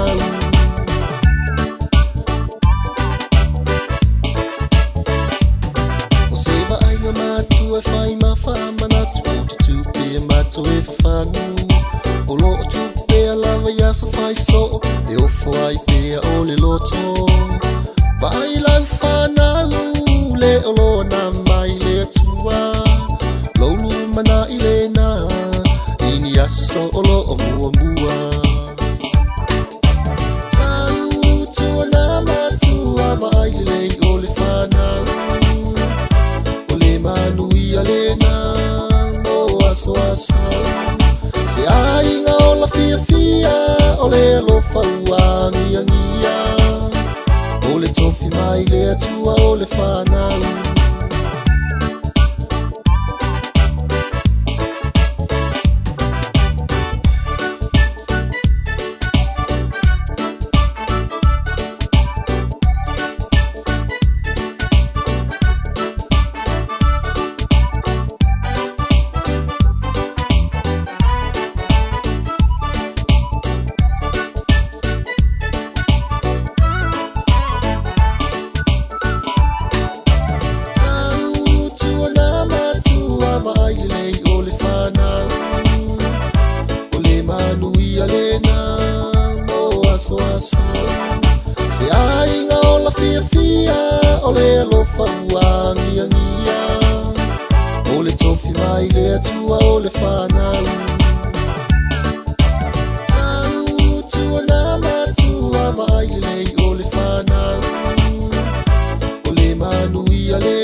Malina o sekeli maveliana vai fale sekeli upuya esan muliang alpoia la inga falang langi malo ale lenga loe malo fo ile fa malo los ilo o joili ma mala fa bidu jon tale o le tulai tolu ona udan tuleo tala I vai fanua ya man tala I ta longa ile ngana Britania io o le ngana Britania le tom fa very fa tai ai a fai ang kua pe ye kuka ia foi le pe swing or ki or pasi le o mie se kalas ya ka ko ro fa penga o ki pala ai vo o ye ki o se ele kai kinga popole le sainga pe an se la ngang o ke manga kua ia le wa ngai fai la ko pit ku se kasi le me ki era ku e au mai fa mai engi fingaus ku fa mo le mole o kere isa wesu e me se finga wi o le ngo so ke fa ku fa lawa a kalanga eni fingaus io ka fiola ia ka ku a wala fa ma nga ya wa ma ku fa mo le mo noise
sena na moli mana o me isu tina ya sari me fiti le fenga luenga o le frema.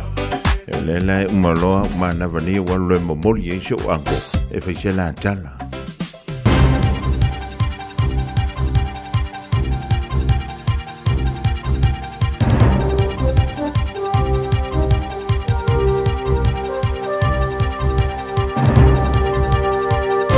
In this update, police are accusing a 37-year-old man of murdering a young girl before bringing her body to the Manukau police station. A homicide investigation is underway after the man arrived at the station at 1 a.m. and spoke to police staff, which led to the discovery of the deceased child in the vehicle. He's due to appear in Manukau District Court this afternoon on murder charges. Police believe the man is known to the child and family. Court documents suggest the accused lives in South Auckland while the alleged offence occurred in East Tamaki. A man has been shot and robbed at a Fielding Park while attempting to purchase a $2,000 pair of shoes. Police are investigating the armed robbery at the Kowhai Park on Saturday. A friend of the victim says two men travelled to the park to meet a seller from an online marketplace. They say three masked individuals demanded money at the agreed location and one was armed with a .22 rifle. The passenger of the vehicle was shot in the leg when he refused to hand over the money, while both men were robbed of their cell phones. Police say an investigation is ongoing. Worsening social conditions could be leading to an increase in courtroom assaults. Open Justice reports 450 assaults have occurred in courtrooms since 2019, with many targeting judges or lawyers. Most recently, 2 security guards were assaulted in Invercargill, leaving one with facial injuries. Law Association Council member Samira Tagavi says issues have compounded since COVID. Now we're dealing with the cost of living, waiting all day for a 5-minute hearing, bringing their kids along while worrying about paying bills. It's just all very, very overwhelming. A street in Bay of Plenty's Opotiki is being terrorised by dog attacks. Local Democracy reporting says last Friday a woman was rushed by 4 dogs out of a property on Ford Street. She says it's not the first time it's happened and she had to be saved by neighbours. There have been 3 further reported dog-related incidents on the street since last September. That's news. I'm Adam Cooper. In sport, men's 7th seed Nuno Borges has battled back from a set down to reach the second round of the ASB Tennis Classic in Auckland. The world number 33 from Portugal beat Italian Luciano Darderi 5-7, 6-3, 7-5 on centre court. Meanwhile, Naomi Osaka has revealed she's undergoing an MRI scan today after withdrawing midway through the women's final yesterday. Russell Crowe has dismissed suggestions he's looking to sell out of NRL club South Sydney. The Daily Telegraph reported earlier that the Hollywood actor was in the market to sell his 25% stake in the Rabbitohs, which he's held since 2006. But in a statement to AAP, Crowe has dismissed the suggestion by using an expletive and advised journalists to instead enjoy the summer sun. The Rabbitohs have declined to comment. And that's sport.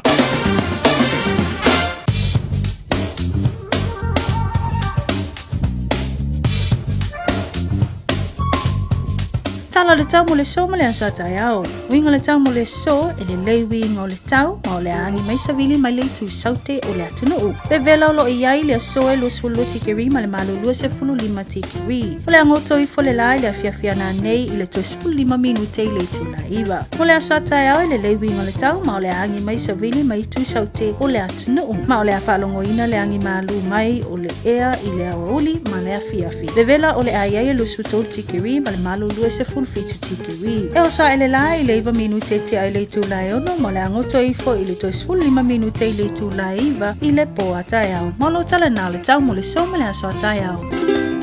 Na alofa Samoa, wa ule nei o kasu ti alu, a wale sui ale ngila ura ule ki o. A eva mai i le se fulu lima iwa kolu, a mo, Radio Samoa, vevela a.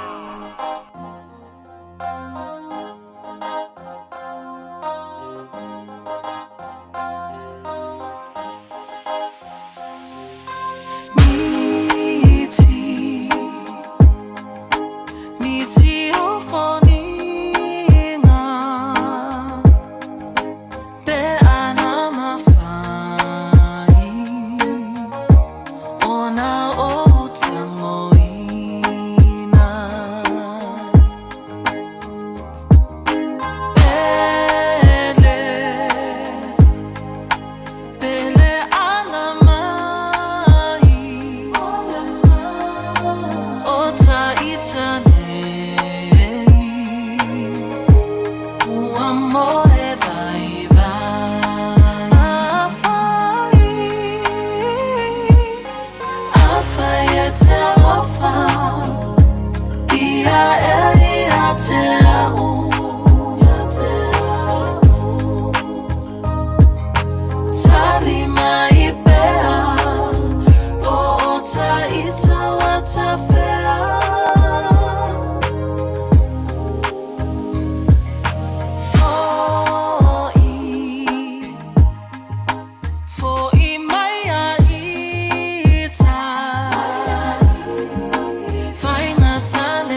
Sefumali na o tinei miti I o fōlinga o lewa se an tia fitu wirute. O te niling July tolu na sa whaafungale tunu o se whaapoponga na o tala I vai whanua. Man tala I talonga le ngana Peritania I le neifo ia woli. O le a sunga fua. Polo kalame o la woli mafunga mua se a ulia le July wha. I le a fia finei. Ia wala wale te tolu ino o ia ngā ruenga tiuti ma whaiva alo filima. E langa te leo whainga malo longa, le mafutai maainga e o lo asia si mai. Ia ma ila tofu I walewa na e fia whai e o ia. Ia e panga lea I oi I whainga kāna ngā meo le mafuka. Ai le wau whaia kualau kalanga walewa ngai mafu fau ia. Antala whan tunai nā I whiwhoi kalai stiti. Alo mafutami e leo so ia Terence Hankin. Ia before I ala whalitua ma le do whaalo. Ia o tau umale mafutami le lo le South Island. Malo ia tautou.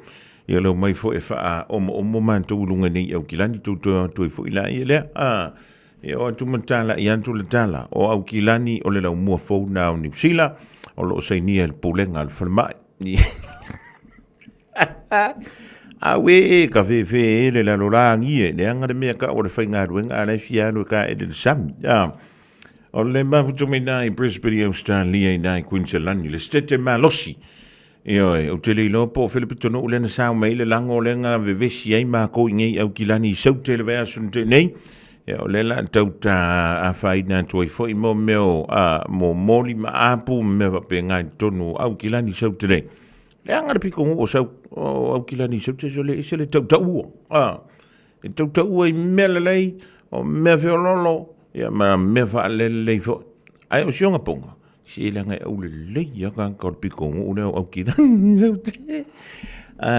Ma lo to ya koro te si male. Le malupio. Sunga le ni pulele al McDonald le lunga Messi Road I mangele ia malo. Yo. To anga pe o lo mati ti tau se sami me tau mafa malo le tunu. Ya o le nai fa tuaina mori. Ya I le lua o nanga na le upa. Upa eats.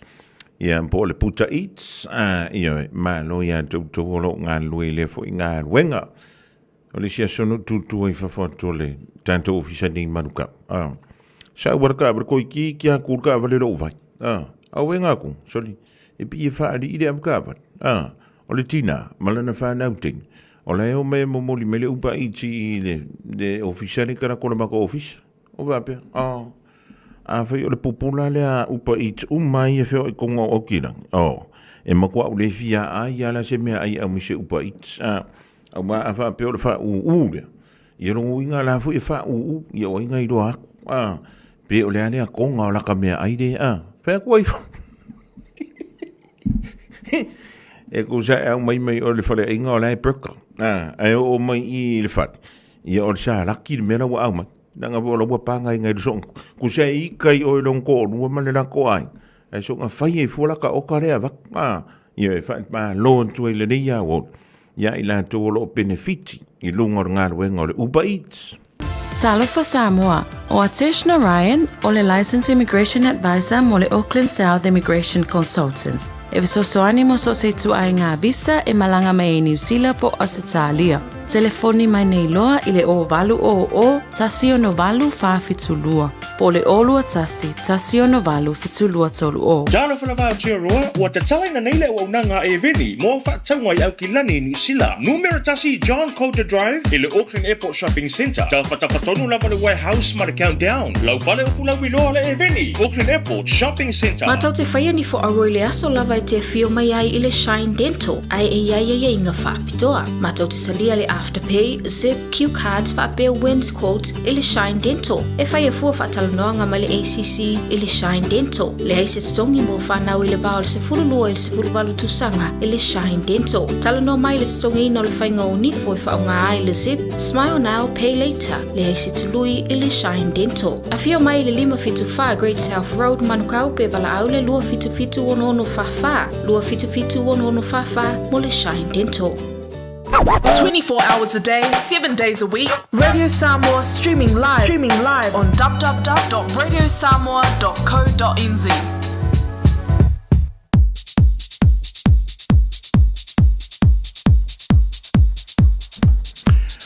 Ole wan se mali an tol va le wan til radio Samoa le vango la woli sfunu do mi do tene le tulai tolu a fa le tonu le pa o le ta van le po le tane vai po le afina e po le suie fo e o mo brake pads ele ma faia ona le pe le ma faia ona umile le ia le ta vale to ina ma lo matuana te fa tau talai ai fa vita o le uva ta simele sunga ya Victor o le tau tomala o nanga al entire world and auto limited I o tara ia wa fu stella fia mo I tanto ile amatango le vea so va tala va to Victor ma lo ta fa o ma lo nga lui ia se pata lo pat mare nga fa lo I lo to fa ko mo ia ma lo la sa I ma lo ko ta wa ta ma lo ko ta tu atu I lo sunga ia fa ta lo fa fo le e mo rungo Samoa ne tato to Argentina ma lo se no ni si foi no rungo Tabale ma na nga venga ya fai de mulo sa ya ma lo la no sa ma lo ko fa ma lo si to ya manu ia te lele tausanga fo Victor te fa lo wan tu lo si fonga pe uma la valena e alu ma ta fanga ya sfia ya sa o le o fa nga ya so ye mo me ma lo ya fai sin ka ele ya empe uma le piko nga le funga ko I ma lo le ma lo pe ya le ai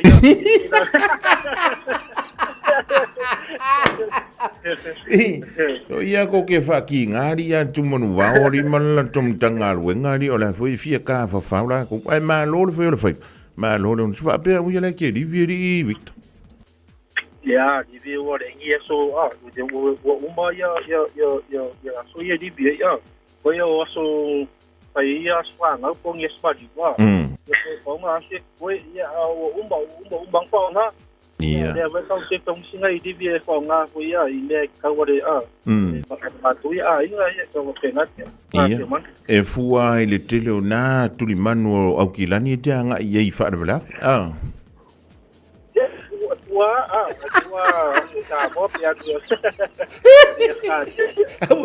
Awe ke fa kai fu o ya losi wo le vang so fu ai fa kai ya o ngi ka usanga va mo le Victor ya le lik man o le nga lu man lo fo ile ono sai yo le fa tu ngata yo me yo aso man lo ya pe fa pe o le ta tu te fenga ye mama no longa ya e toi foi inga lu ai le fu nga lu nga le Victor ya longo wingo kuka o ki vo le pule le skula ki le manuka mo spikong sa o le mo ka nga nga wenga e bo nga nga ku pi se tangi pe ka puai ya le venga ku se danga ku por mo se hala ku pa ai si ho ya vai le se ku pe ya ke pingi di se iyo ya o ma to we fa pe na ma to tana fu ye le ta ma fai oi ya ka ulo le ka di po le pele le pule yo o marquês mo ya pede ya le se ku pe ku ngara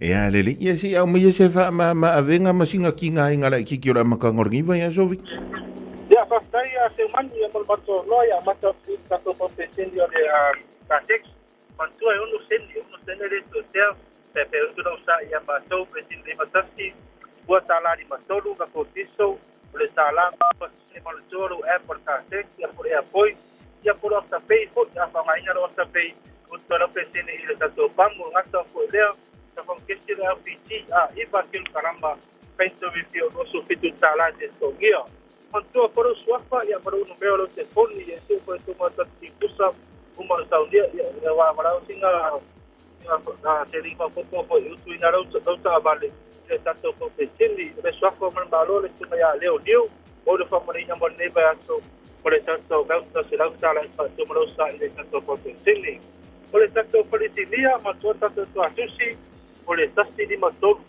matolu istamaki vote ya fa ma to service ya este service ava pero o balanza sanga de o amasa ko de sanga di fa la full service ya ma lo sabre to ya ta vale la bana ya ya oi fa ya oi ya kuanga ya tato full service amna full service ya book pro no ila tato palitilia ole lipi mantua ole dua inisi male tolu inisi mau rumah tato lifi va bene che lifi lo sa ya se sta vale la to lifi na ma to temine to falisilia to li lift ole stoko fa pi ma tato pu fa sa mantua ya se la ba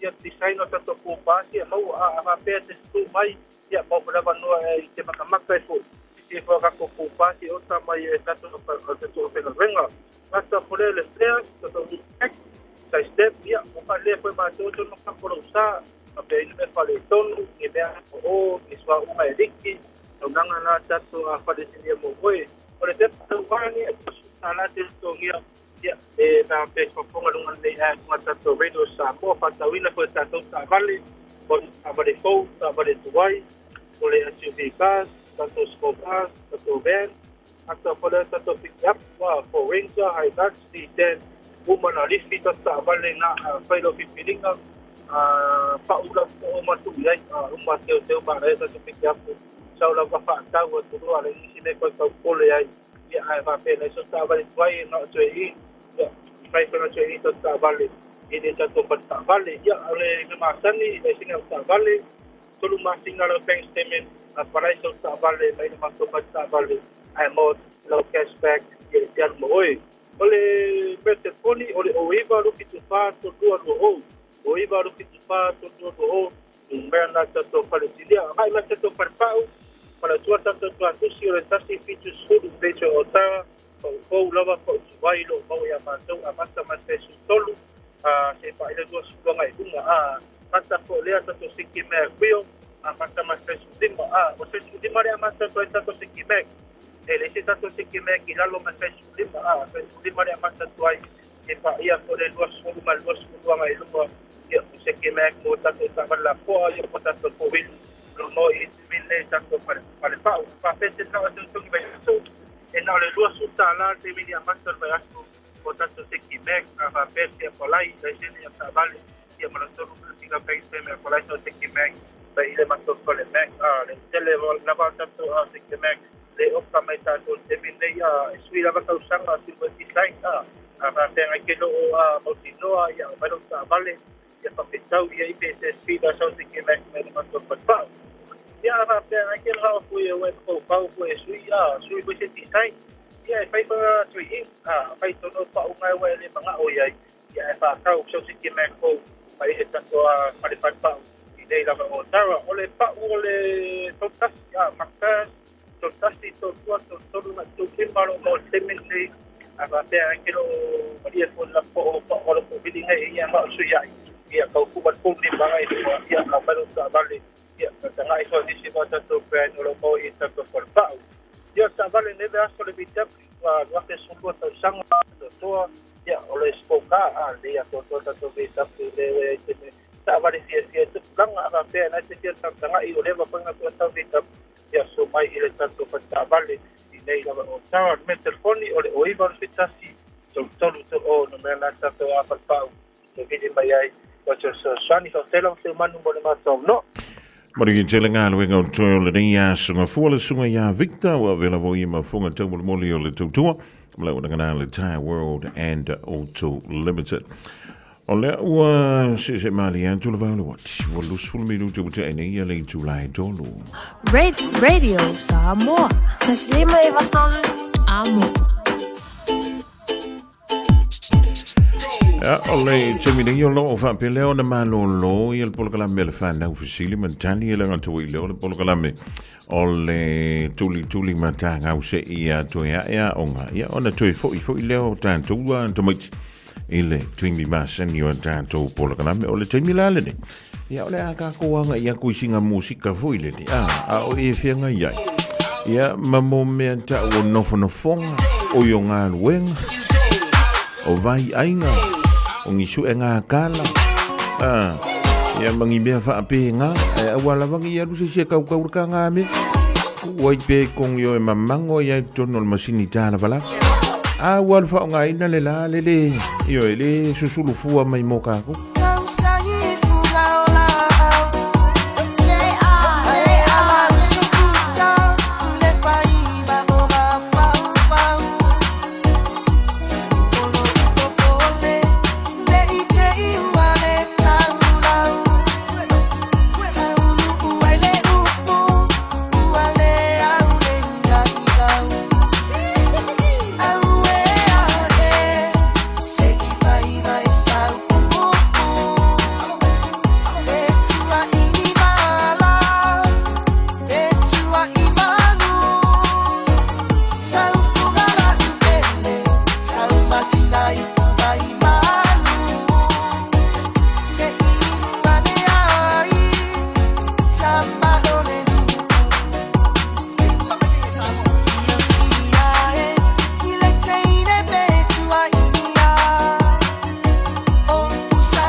lima I watolu amo.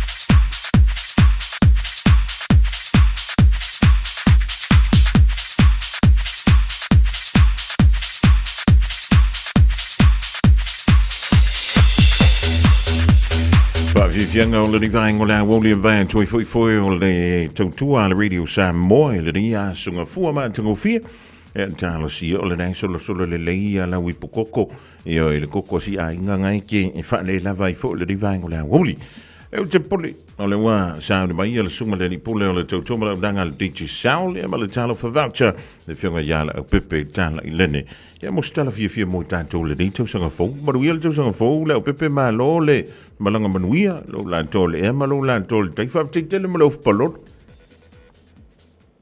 ya fa manuia le sang fo lo telenga fonga mo ya o lo telenga fo se man patalo fa fo I pa ngal tatu po kalame me se la to ai to tonu au kilani nei ya male lava lo se tatu watunu olo a peona mfata se mai lunga lo penat fai langi manuia tau sang fo ta tonu sa mo o toni a sofia manuia ya masa saunga le mume o maile ui puinga le tatu matai siti ya malo le fonga mua fa tai o le voto e mo pok sa no e to amata fo tatu nga wengo ni tau sang yo ya o le tulanga la vole dai tasi va tai o le wa e a fio mai ya le na mantala no fo e mas tasi o so I sa mo ile a woli nei fa mai o le ma fa anti munga I sa mo so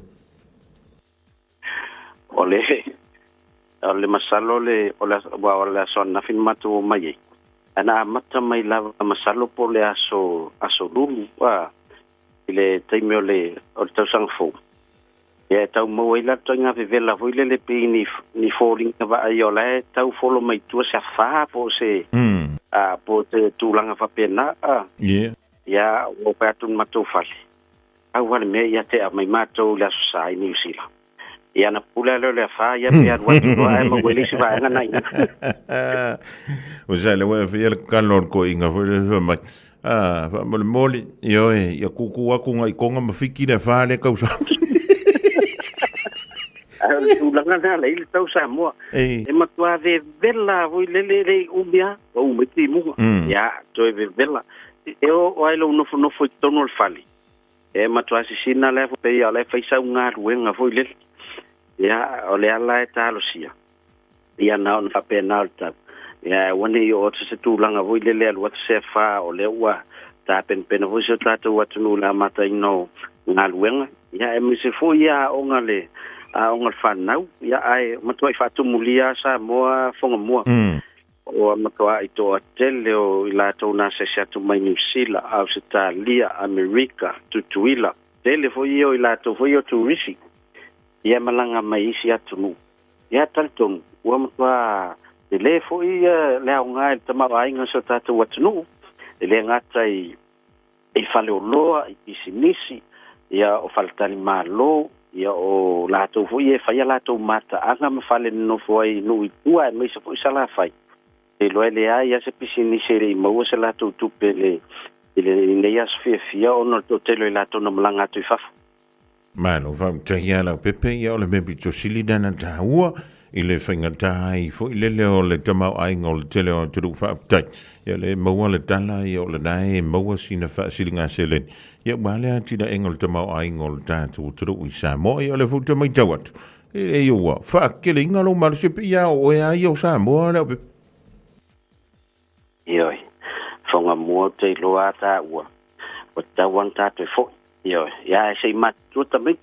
Wa le sei ta ko vidi mai la foto se tupe wa pa unga le wala em fayona o le sa mo. O la foto tupe nei fa foi. E tau si ai inga ma fati no inga wanga. Ai o tulanga vo ye I business ai sa mo. Ya o la foi to te la to a mata la to business. O la to tala. Wa mate la sei le ni sa mo. Yo, pe ai na wa o te fi na we fa sa fai sau pisi nisi foi le mo wei au tupe. Ia ua tote. ia ole malanga tu ole tele na la fotu fa fotu ia ona fa ngala ia le e tu lango fa taunga ma vai ngai sese mo fo le no na fa sese fo ile talenga so walu ia o matua ai longa to so so walu o matua mo tu wal mo manga mal tele fo ati na e lo fatino ia e peo ina le tau mo ma yese se ava no fo le ata to a me ole fo ina ya no e peo na nga e fa ina ya tina e samu o le memo mua le o pepe le ai a fio e sa mo te lua mafuta mso alo a ui o Australia va mot o le lona lua o le na tau tape natu nai ia e whawhetai o nai wato e whawhoisiolo na malo si whawhetai ia mantu o le na mua mai o le aso tonu a kiwisi masin tau nu mai so alo ine o iso ia o lona una o le o le vana rua a whilo a so alo ine la fia se la ungol malang ia tam se ia te taimi ia ona o i folo se asinga ile whainga malanga malwari ale sunga ia potalinga so iyo o le mena tanto mafuta ini o le lei e pia wa kause i whanga karungaru sa mo o lo manui ale malo o telefoi lato na sia tu sala fai ia awane ngalo tawana ia fea inai ta maunga sa fotu ia mese i le tele mata ngana eva ia so ia e pe tu kaitle na e fa matala uma ia history ma fu anga o metaitas ia e matua ngai foi la uma foi o to alo yo motato la se tu isala fai ai so se ta fa ngari se manu ia pole telenga fom tawana yo savai on mama nei o le file mulo nga savai ti ta fao ele ini mauta vale feo ai mawol te no tau maftanga ai mo mai le vao mal sam ya tele fota mang ol matwa tele le mango te milen ta mi misela tua sau yo o le mea nā lai ia mantua fo inala na malanga so alo sa mol fa tonunga le fo ma a fia ola umi ma futa umi anu sa mo a fia yo e fia vave oi ia no fo umi au tero o le sa o le pepe o lau sa no sei lo felo ai pe mo no mal stalenga so wan ya ai o le si vanga tawo ai foi nei avandoa na fai ona fati no meni so tato anga luenga foi lele mai sala fai ya ono o tarsanga foi to tele mantua ina sala fai na lua tato pa mu foi sam fen fa nga tato talo favat na o ina sasa ai ya ma sau ele o to ila tato pa mu na ya sau ai ole o tala fia ole o ia o ia tato pa mu pa popo mai sala fa yo no wina ele to tau tuli isa sa ai eu to ta valer to ai ona o fai ona moila to ai la tu asau a so loi foi ai le tu salenga na o tato pa mu na fala lupo na fai ngole fa lupo service station ta to sale longa na o ele amatanga service station na sale longa o e fo le amatanga service station i lo malava e tolu atato pamuyo fa popo seuman mai penga malanga le nal nine te we fa piana lo ta faula me sa o le sa i mai lava ia onole to te lo tato fa mai no winga un fo sale longa lo no te lo ala sa ai u tu le ta bal ya o tal fifia ai no fo sale longa na we tato pamu sale longa pamuna amatanga service station salonga ito e felisela to pamula malava alo one way ngol tata website Pacific 40 ya fili service station ya vai po fel pamu sala fai ya fa pena foi upo eta na o la fo yele le talo fa vata ya no ifolo to wa nge tole le to ta vale wa to afeo ya tanga tan mele ya le intu pe to ta vale ya fumu e u to ile vai male lo fotu no sa o le Ai wala wala skoinga. Ai koanga ai ki ngai ka kala fa ko ku me to ka vale wala. Si la fia e le pepe fa penga for mede ku puingi. Ki ngai nga skoinga msi do mo ku fa ku murka ber nga do mai ar fa nga ngar ku ar e ko fa ku.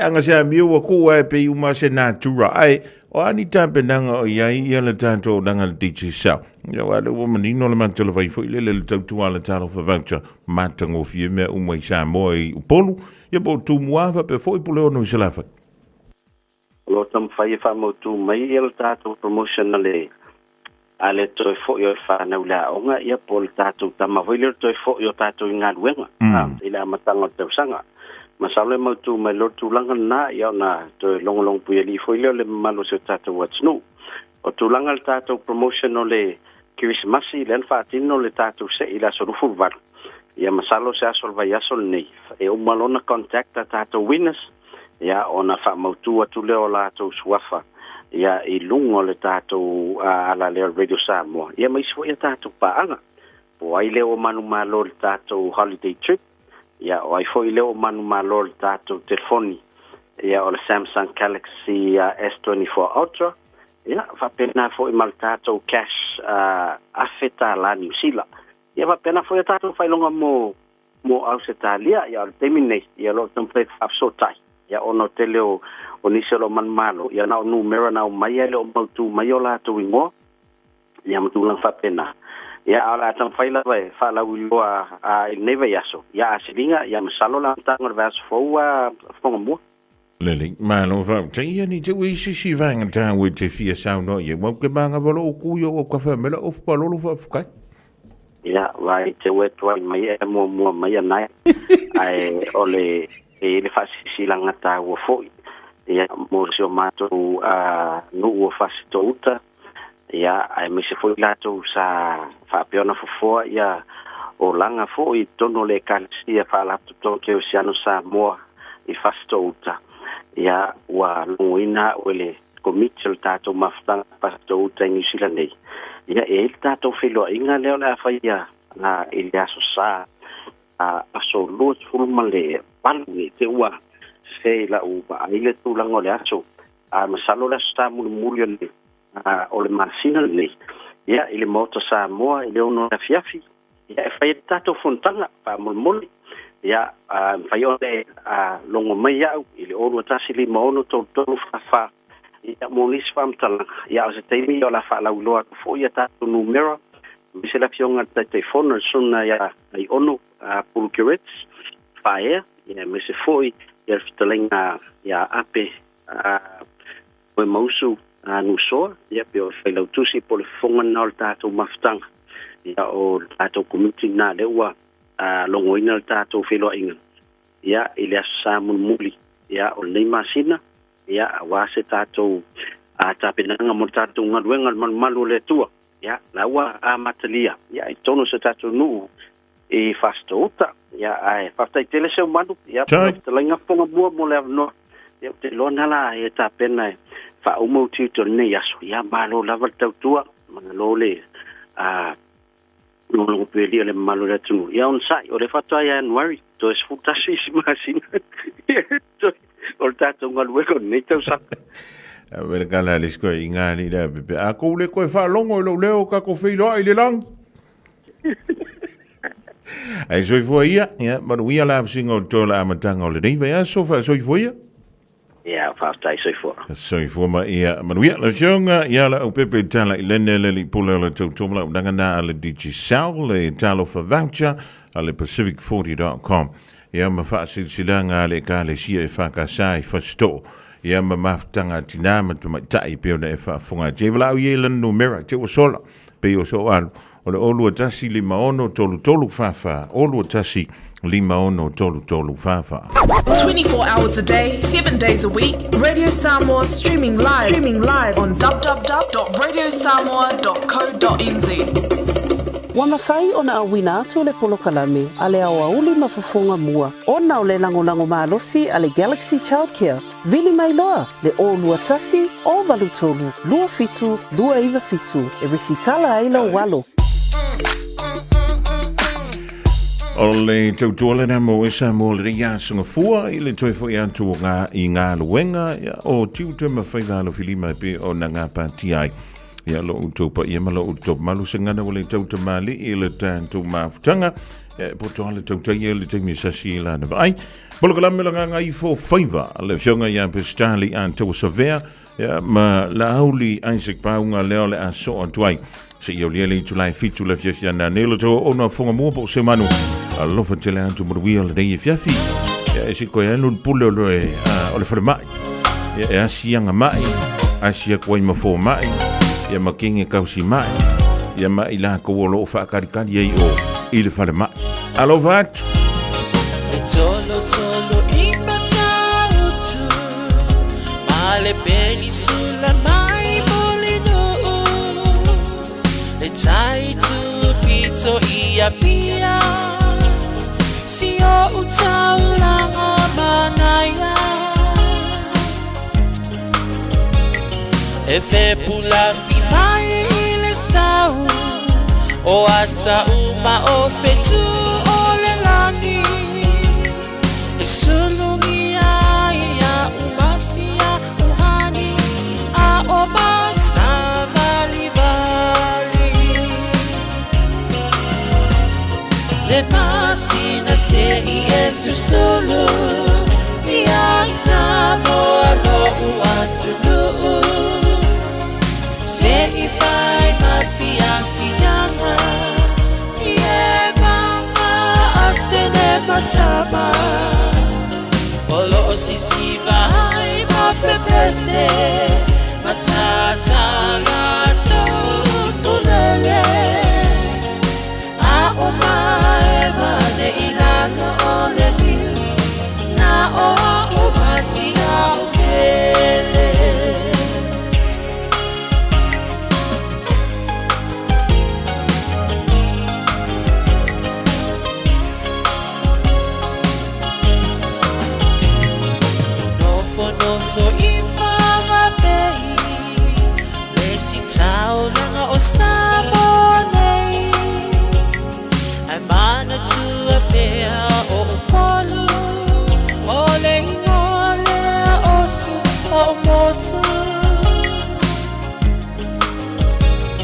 ele mafai nanga ona ngalo le tafe mali o mai singano lo ono ai tine matama yunga lona awala lau papa le pasina se Yesu solo ia samo alo uatulu se i fai mafia fianga ie mama atene matama olo si vai ma pepese matata